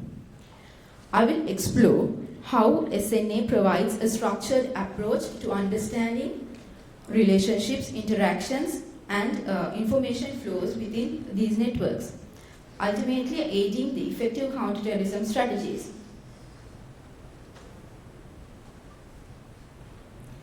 My methodology is systematic database research, researching on article screening, data extraction, and synthesizing the findings. Now let's delve into the metrics and measures used in social network analysis. The degree centrality identifies influential entities within networks. These entities can be key players in terrorist networks, shaping their activities. The betweenness centrality, on the other hand, targets communication bridges. These nodes are crucial for controlling information flow and resource distribution within a network. Closeness centrality controls information dissemination by recognizing nodes that can rapidly spread information through a network. Edge-vector centrality connects to influential figures. It helps to identify nodes with influential ties to the other influential nodes, exposing the hidden connections. Community detection reveals subgroups within the network, helping experts understand internal dynamics and tailor strategies accordingly. Bridging nodes and holes. Weaken networks by identifying vulnerabilities and potential targets for intervention. Throughout this discussion, it is essential to remember the ethical considerations, including data privacy and protection, play a critical role in the application of these measures. Moving on, data sources. Data can be collected from various sources, including communication records, online platforms, and reports. Network representation involves presenting entities as nodes and interaction as links within the network. The data collected often includes information about relationships, communication, and contents shared within the network. Analysis can take various forms. from descriptive analysis to centrality matrix diffusion models. The temporal analysis tracks network evolution over time, providing insights into how these networks change and adapt. Once again, I have to emphasize on the critical importance of ethical data privacy and protection throughout the process. Now let's explore how SNA can identify the key players and hubs within the terrorist networks, enhancing counterterrorism strategies. Degree centrality helps identifying the influential figures in terrorist networks. Nodes high degree centrality dignifies individuals with numerous connections, potential central figures, or the leaders out orchestrating the terrorist activities. Between the centrality reveals critical communication bridges within the network, regulating the information flows and resource distribution. These intermediate nodes often wield substantial influence. The edge vector centrality accounts for both direct and indirect connections, uncovering nodes with influential ties to other influential nodes, exposing hidden connections and key players. These insights empower counterterrorism efforts by offering a better understanding to the leadership structures, communication channels, and potential intervention targets. Ethical considerations is crucial to emphasize that ethical considerations must remain paramount in all data analysis efforts, especially in sensitive domains like counterterrorism. Continuing, let's explore various methodologies for analyzing terrorist networks. Centrality measures such as degree, betweenness, and closeness centrality provide valuable insights into network structures and key figures. The community detection allows us to identify subgroups within the network, shedding light on the internal dynamics of terrorist organizations. And the temporal analysis is crucial for tracking network evolution over the time, offering insights into how terrorist networks adapt and changing circumstances.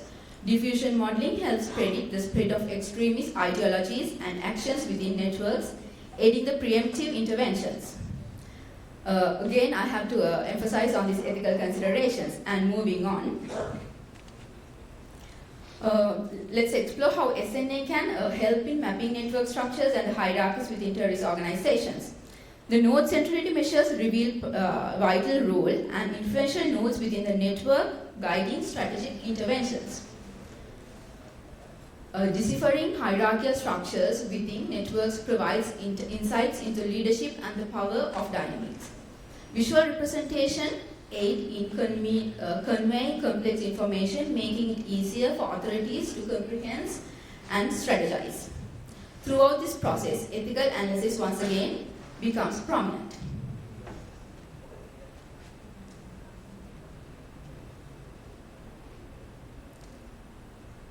Then I'm going to talk about these comprehensive counterterrorism strategies. SNA assists in identification of critical disruption targets within the terrorist networks. Preemptive interventions can counter radicalization pathways, preventing the spread of extremist ideologies. Predicting network ability and the shift in tactics is crucial for staying one step ahead of terrorist organizations. SNA enhances the collaboration among stakeholders, ensuring well-coordinated responses to emerging threats. Throughout these efforts, once again, the ethical consideration is important to keep in mind.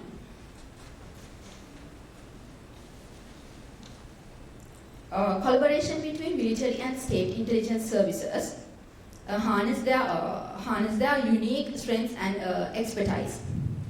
Military intelligence operational insights can be seamlessly integrated with SNA findings, offering a comprehensive view on terrorist networks. The state intelligence agencies provide a broad perspective, delving into geopolitical factors, cross-border interactions, and international collaborations among terrorist entities. This collaboration augments decision-making processes, ensuring that counterterrorism strategies align with broader security objectives. Efficient resource collection, avoiding duplication of efforts, and well-coordinated response to emerging threats are some of the benefits of this collaboration. As always, effective information sharing protocols, strong emphasis on data security, are essential in such collaborations respecting legal boundaries.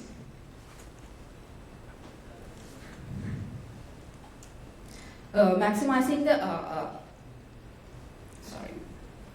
let's continue exploring the integrative collaboration with law enforcement agencies. Collaboration between SNA experts and the law enforcement agencies maximizes precision in counterterrorism efforts. Merging data-driven SNA sites with law enforcement's operational knowledge enhances proactive response to potential threats.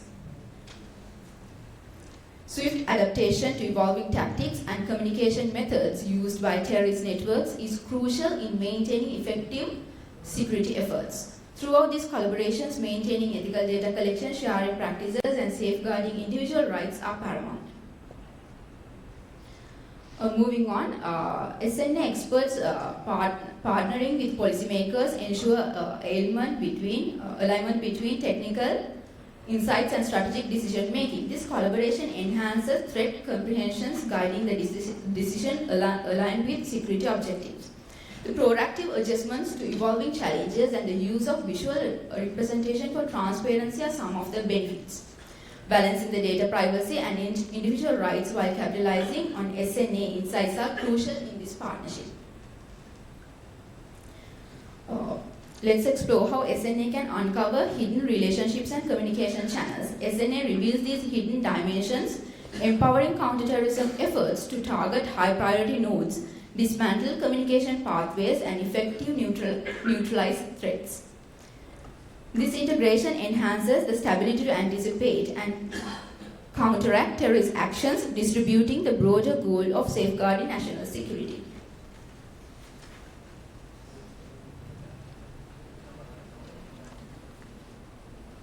Online falsehood by groups like LTT are a present challenge in the modern counterterrorism. So the SNA provides insight into network dynamics, actors, and communication patterns. Dissecting intricate structures reveal nodes behind the false narratives. These insights are crucial for target strategies to disrupt misinformation and address radicalization. Identifying the influential nodes aids the dismantling credibility and counter-extremism narratives. In essence, SNA enhances counterterrorism measures against the online falsehood threats. SNA identifies influential nodes with LTT online falsehood campaign, quantifying key influencers. Disrupting these nodes curtails misinformation, prevents radicalization, and erodes the extremist narratives. This application of SNA strengthens the digital spaces and enhances national security. And moving forward, let's explore about the communication patterns and network structures. SNA analyzes these patterns, identify key nodes, driving false narratives, and reveal high betweenness centrality nodes acting as communication bridges. Deciphering network structures, providing insights into hierarchy alliances and recruitment pathways, enabling targeted interventions. This approach bolsters national security by disrupting misinformation spread. Let's delve into crafting effective counter-narratives. Crafting effective counter-narratives is vital in counter-terrorism. SNA reveals the origins, dissemination pathways, influential nodes of extremist narratives. Counter-narratives are strategically designed and disseminated, engaging influential nodes and undermining false narratives. Customized counter-narratives resonate with different network segments, strengthening the resilience against radicalization and enhancing the national security.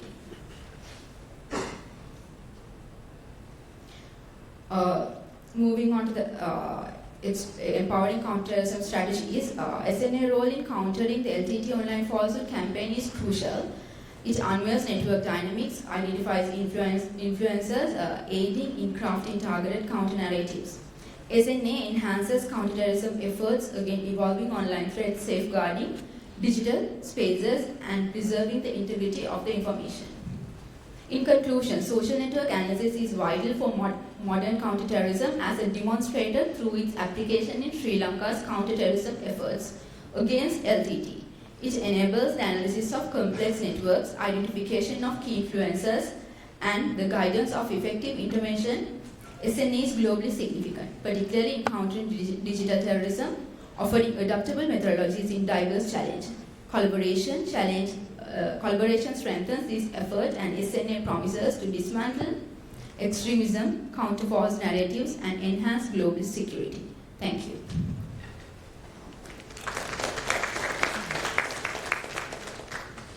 Thank you very much, Silva, for analyzing the social network analysis. I think open source intelligence has been a cornerstone of intelligence establishment to get the intel. You have tried to theorize that. But given this, what Major talked about, the globalizations, with the globalizations and the use of technology that is highly encrypted and multilingual capability of the terrorist. So I think that would complicate the whole social network analysis, where you have a lot of foreign-made apps with a different language.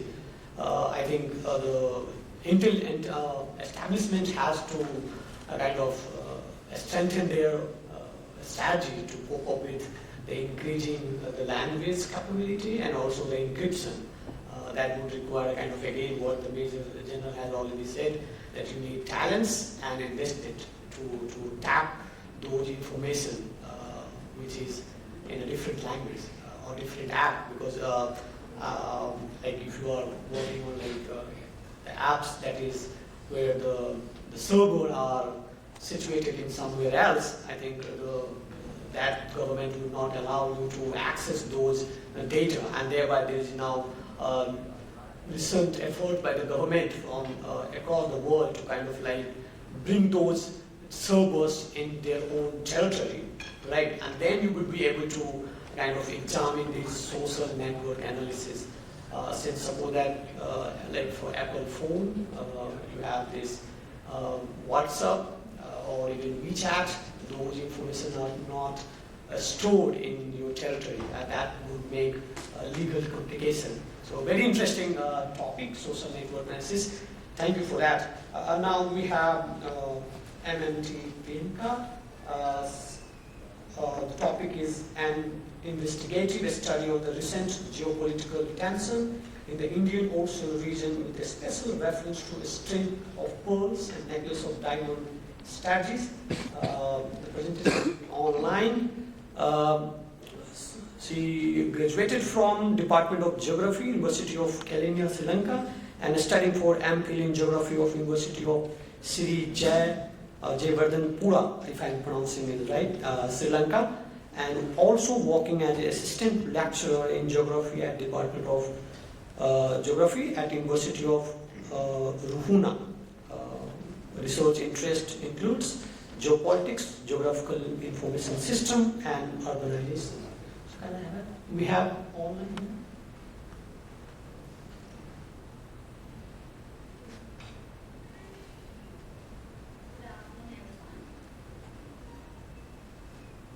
Our research topic is an investigative study on the recent geopolitical tension in the Indian Ocean region, with special reference to string of pearls and necklace of diamond strategies.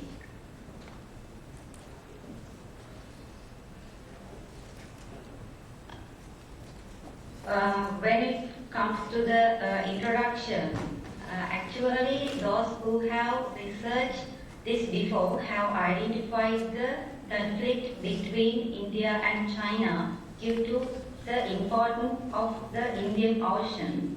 According to the Mahan's book of the Indian Ocean World Politics in 1987, he mentioned the Indian Ocean is the key to the seven seas, and whoever controls the Indian Ocean dominates Asia.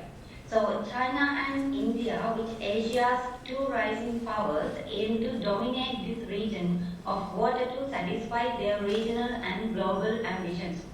According to the Genocide Mengol, also mentioned, both states have intentions to increase their strategic influence to secure and challenge their competitors. Strategically, Strategically, China is consolidating its power through the string of pearls policy, and India is consolidating its power through the necklace of diamond concept. When it comes to the problem statement, at present it is known to the whole world that China is working to establish its maritime power through the string of pearls policy, and India is working to establish its maritime power through the necklace of diamond. India is very keen to suppress China's power through certain strategies, but the aim here to study whether those strategies can suppress China's power. So our main research problem is whether India's necklace of diamond strategy has been successful to counter China's string of pearls strategically in the Indian Ocean region. And our objective of the research to examine whether India's necklace of diamond strategy has been successful to counter China's string of pearls strategy in the Indian Ocean region. When it comes to the literature review, according to the Kwasavi 2005, he mentioned what is geopolitics. Kwasavi defined the geopolitics aims to provide two key questions: what will happen and what to do. Often, for geopolitical goals, there are abuse in terms such as natural boundaries, historical rights, living space, limited sovereignty, export of democracy, preventive work, human rights protection, etc.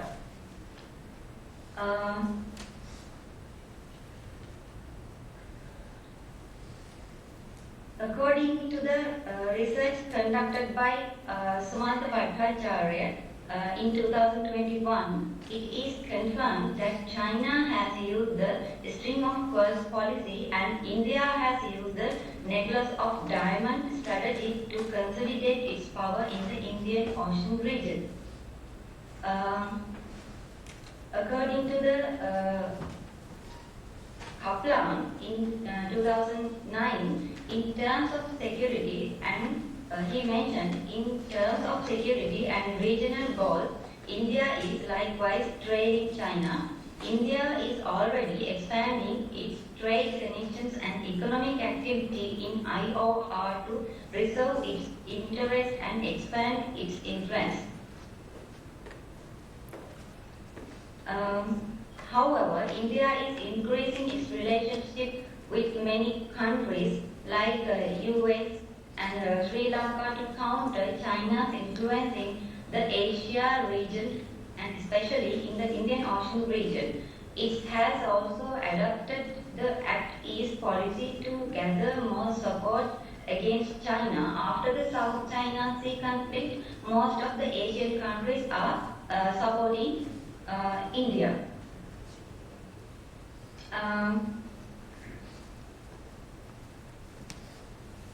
The study of literary sources will confirm that much research has been done on this struggle between China and India, but it is clear that whether India's diamond chain strategy has been more successful than China's string of pearls policy in consolidating its power, especially in the Indian Ocean region, has not been widely studied. Then the methodology in this study, Indian Ocean region is selected as the study area. That is because both China and India are working to establish the power of the ocean, which includes the Indian Ocean region. In here, we can see China's string of pearls policy. This map shows the background of China's string of pearls policy. We can take good clarification from this, and this map shows the necklace of diamond, background of necklace of diamond, and we can take good knowledge about necklace of diamond. This research based on qualitative data and analysis that data according to the descriptive method. Secondary data obtained from published sources like various books, international journals, newspapers, articles, magazines and websites on the internet have formed an important component of this study and provide a foundation for it. When it comes to the data analysis and discussion, the string, according to the JAR 2022, China has been implementing its string of pearls plan by establishing a network of ports and commercial and military outposts across numerous nations. China has used this tactic to safeguard its commercial interests because a significant portion of its trade travels across the Indian Ocean and several choke points, including the Straits of Hormuz, Malacca, and Bengal. According to the YASH-JAR 2022, there are three main impacts of this string of pearls on India. The first one is it endangers Indian maritime security, and the second one is the impact on the Indian economy. Indian resources will be diverted towards defense and security. And the third one is the strategic clouds of India, which it enjoys today in the Indian Ocean, will be reduced.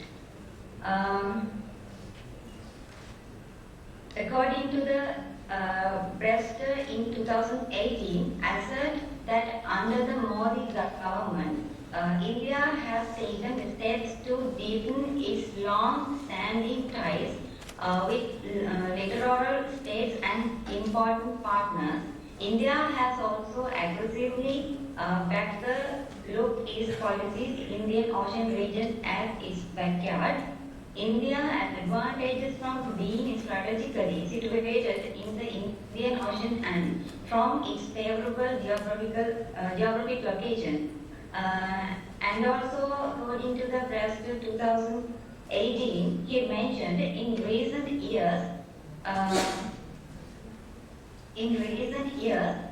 the issues of strategic consolidation has come up frequently in the maritime border regions between China and India. The Indian Ocean water reflected from northern to western poles due to China and India's naval presence and maritime competition. When it comes to the conclusion, India is using a multi-pronged strategy to counter the Chinese string of pearls strategy. India is doing all possible to safeguard its interests. However, there have been numerous strategic obstacles to its successful implementation. China's One Belt, One Road initiative is regarded as the world's most risky financial project. However, India is expanding its relations with many countries such as Japan, United States, and Sri Lanka to counter China's influence in the Asia region, particularly in the Indian Ocean region. Although the necklace of diamond strategy was implemented before China's string of pearls policy, accordingly, it is clear that strategically both countries are competing side by side. Both countries' strategies are becoming challenges for both countries from time to time. According to the data analysis, it is clear that India has achieved some success in implementing its strategy through the necklace of diamonds. These are the references we used. And thank you.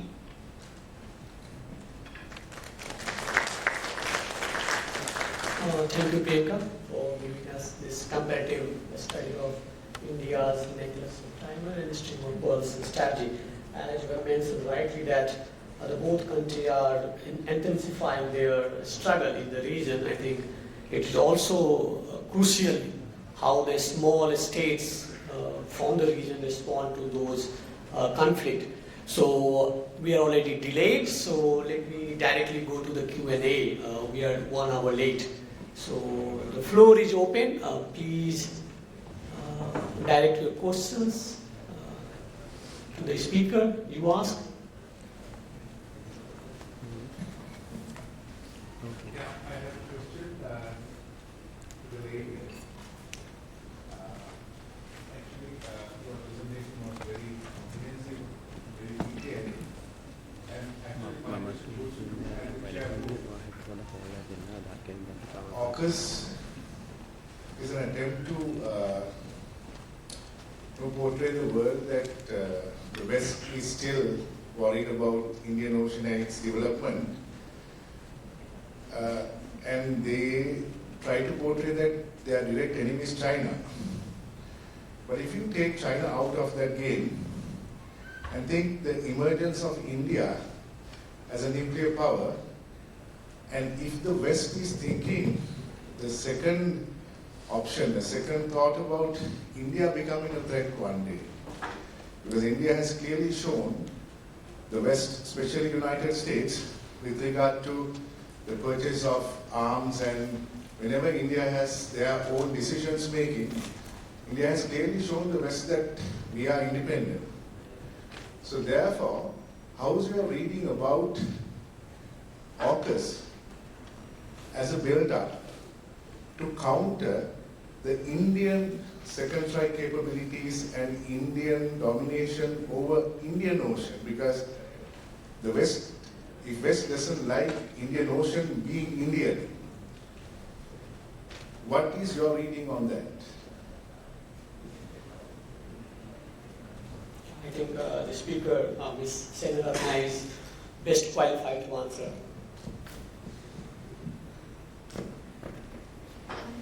First of all, thank you for the question. So in terms of the Indian perspective, so basically when we consider about the geopolitical relationship that India has with USA, so basically in terms of Indian Ocean region as well as the Indo-Pacific region, so they are kind of united in terms of quadrilateral dialogue, so they are having a partnership and they are engaging together. So when it comes to the question that you raised, sir, actually regarding if India will be a threat to this ocean one day, so how USA will react. So basically, so according to my understanding, so at the moment, USA has not shown any disparities with India in terms of geopolitical relations in Indian Ocean, because they have been continuing military exercises together, and so they are kind of having partnerships. So in future, so as you mentioned, there can be kind of disparities between the two countries. But at the moment, under Narendra Modi's government, so they are having a friendly relationship in the ocean, in the Pacific region, and so they are all together trying to counter China, and in future it can be changed. There is a possibility of changing. No, my question is actually why when quadrilateral party is there, India is also there, and why AUKUS without India? Isn't that an exclusion of India from the game? Yes, exactly. So they have excluded India from the alliance, and so they have excluded New Zealand as well. So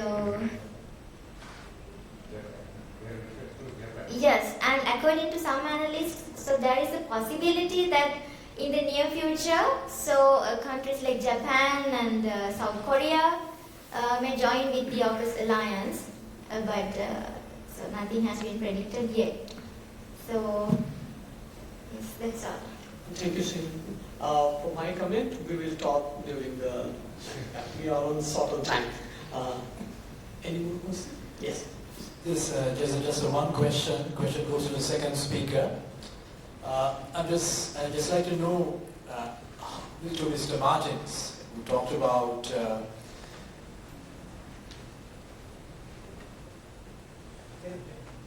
Okay. Seems like there's a sudden interruption. Okay.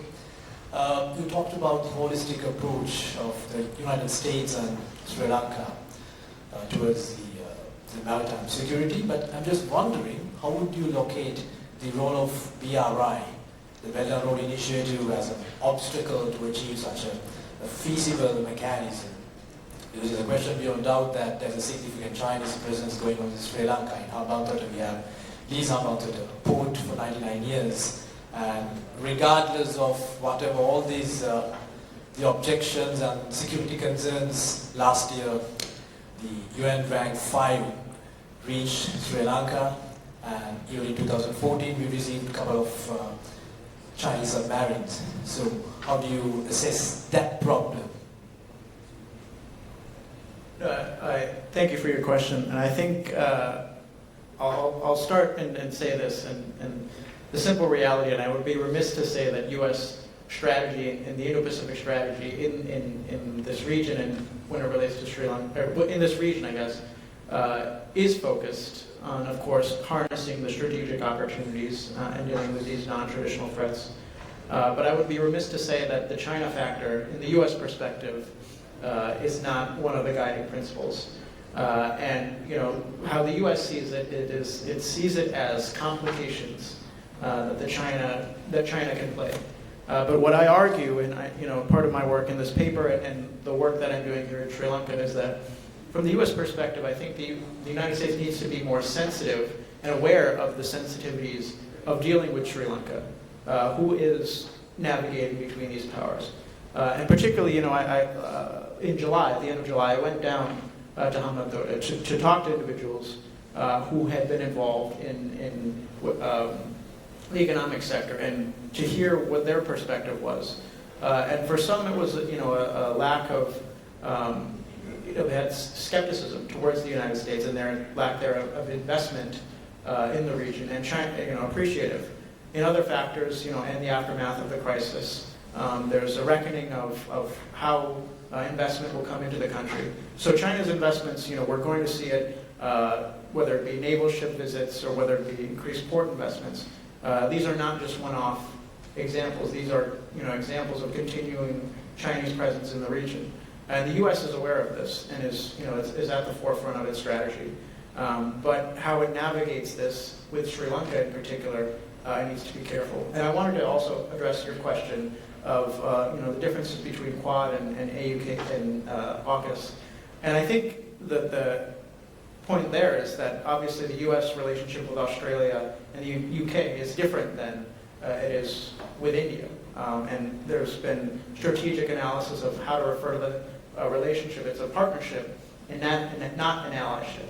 And there was an article that came out in Foreign Affairs earlier this year by Ashley Tellis that talked about America's, quote, bad bet on India, that potentially is this a security risk in the long run. And the relationship, what that article I think focused on was more on whether India would come to the U.S. as aid if its security interests were threatened elsewhere in the South China Sea and Taiwan Strait. But from my research of the practitioners and academics in the security sector here and back home in the U.S. have talked about, I asked them the question, could India be a threat in the Indian Ocean to Sri Lanka? And from the U.S. perspective and the practitioner perspective, the answer is no. At the moment, we're focused on enhancing our partnership as part of this strategy. Indispensable India is the language that's used. And from here, there's also being aware of the geopolitical sensitivities. Sri Lanka is also not focused on that. Whether India could potentially be a threat one day, I think is something, of course, to be aware of. But right now, from both the U.S. and Sri Lankan perspective, it's focused on India as a partner, whether it's a big brother or whether it's a partner for the United States. Thank you, Martyn. So, last question.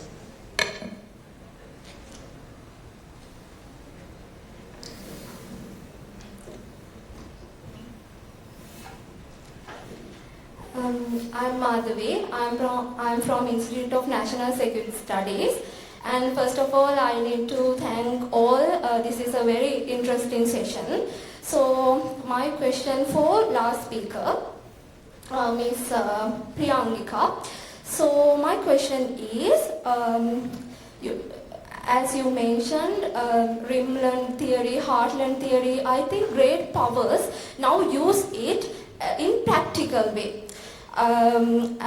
Pakistan, Godavar port, Bangladesh, Mongla, and also Chittagong port, that's also geopolitics. These all are Belt Road Initiative, these all are connected to the geopolitics. Then my question is, as a small power, Sri Lanka and South Asian small powers, how we deal with in this situation in a diplomatic way, and also foreign policy and also diplomatic way, how we deal with in this situation, national, external, and also internal situation.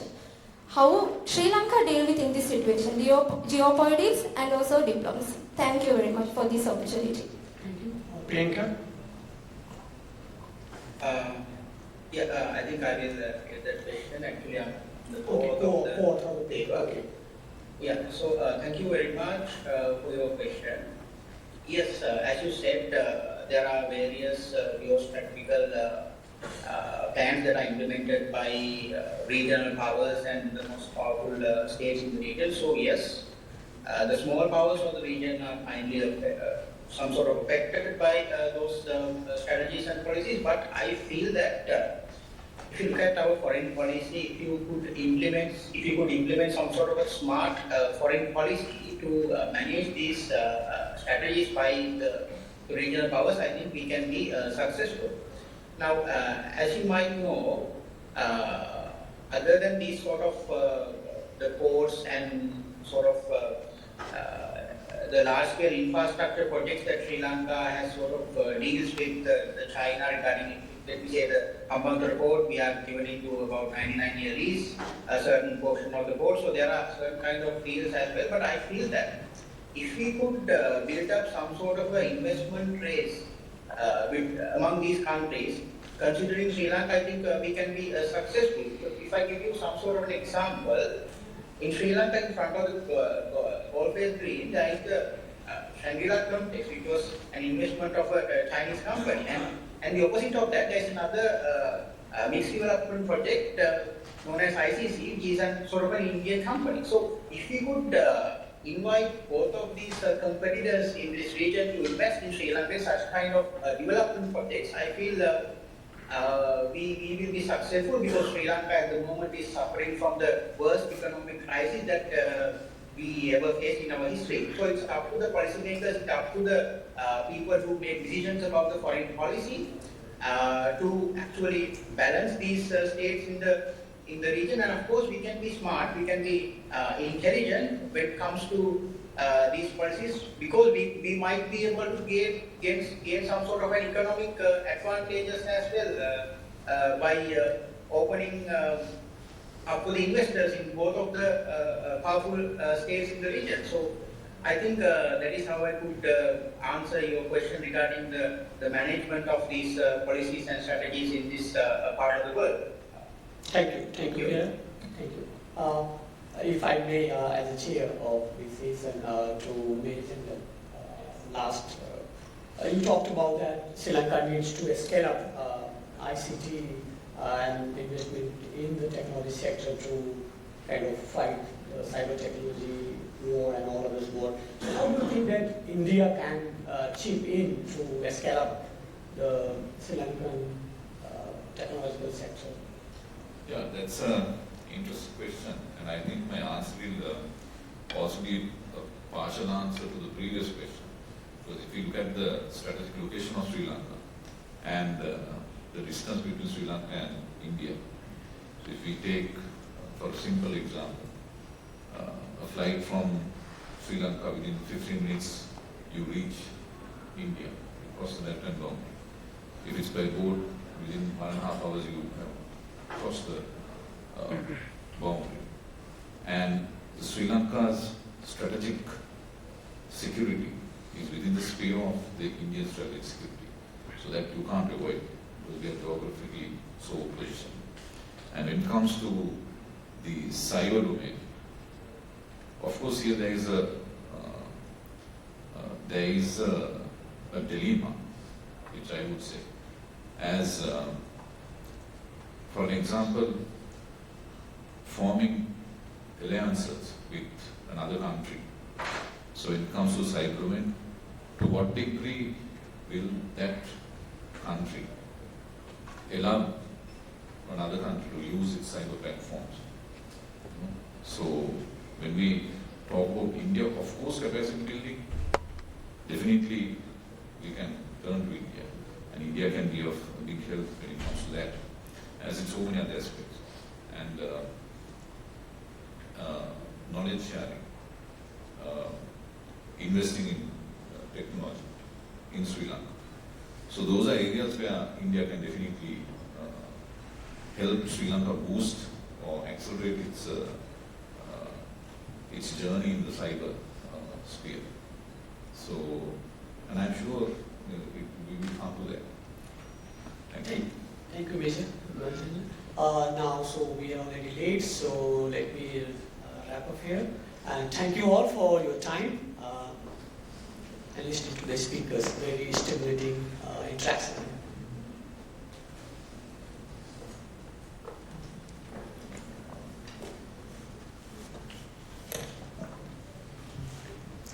Thank you, sir. The discussion was incredibly engaging and productive. I'm confident that as we exit this auditorium, we will carry with us a plethora of thought-provoking ideas. I would like to once again thank the Chairperson, Dr. Rajiv Ranjan, for gracing the 16th International Research Conference with his presence amidst his busy schedule. Now, I would like to invite the Chairperson of the second technical session for Defense and Strategic Studies, Dr. Rajiv Ranjan, to distribute the certificates to the presenters. Major General LCR Jayasuriya,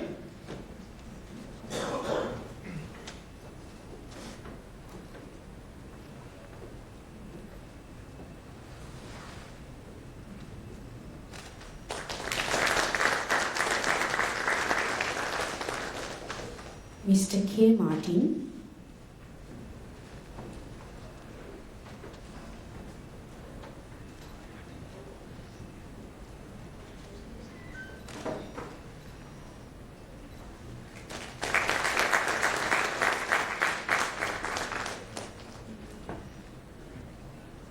and Ms. D.S. Senarathna.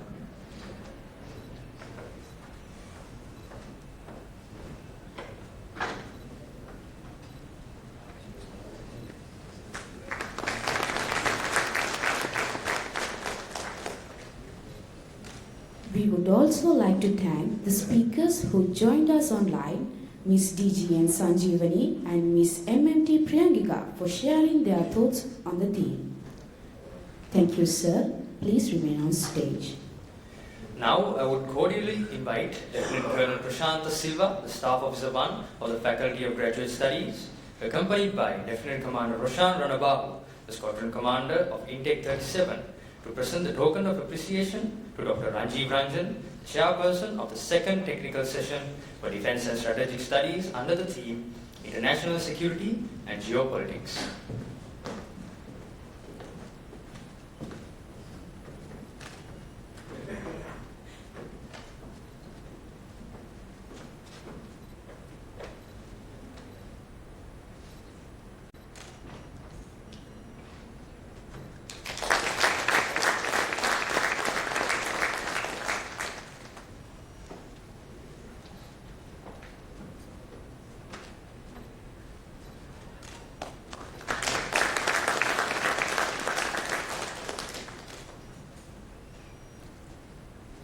Thank you, sir. Ladies and gentlemen, with that, we conclude the second technical session for Defense and Strategic Studies for the 16th International Research Conference. We will commence the fourth and fifth technical sessions for Defense and Strategic Studies at the FGS Auditorium and the classroom 3-3 at FGS. Therefore, I request that you be online via the same link or join us physically for the next sessions, which commences at 2 p.m. Thank you.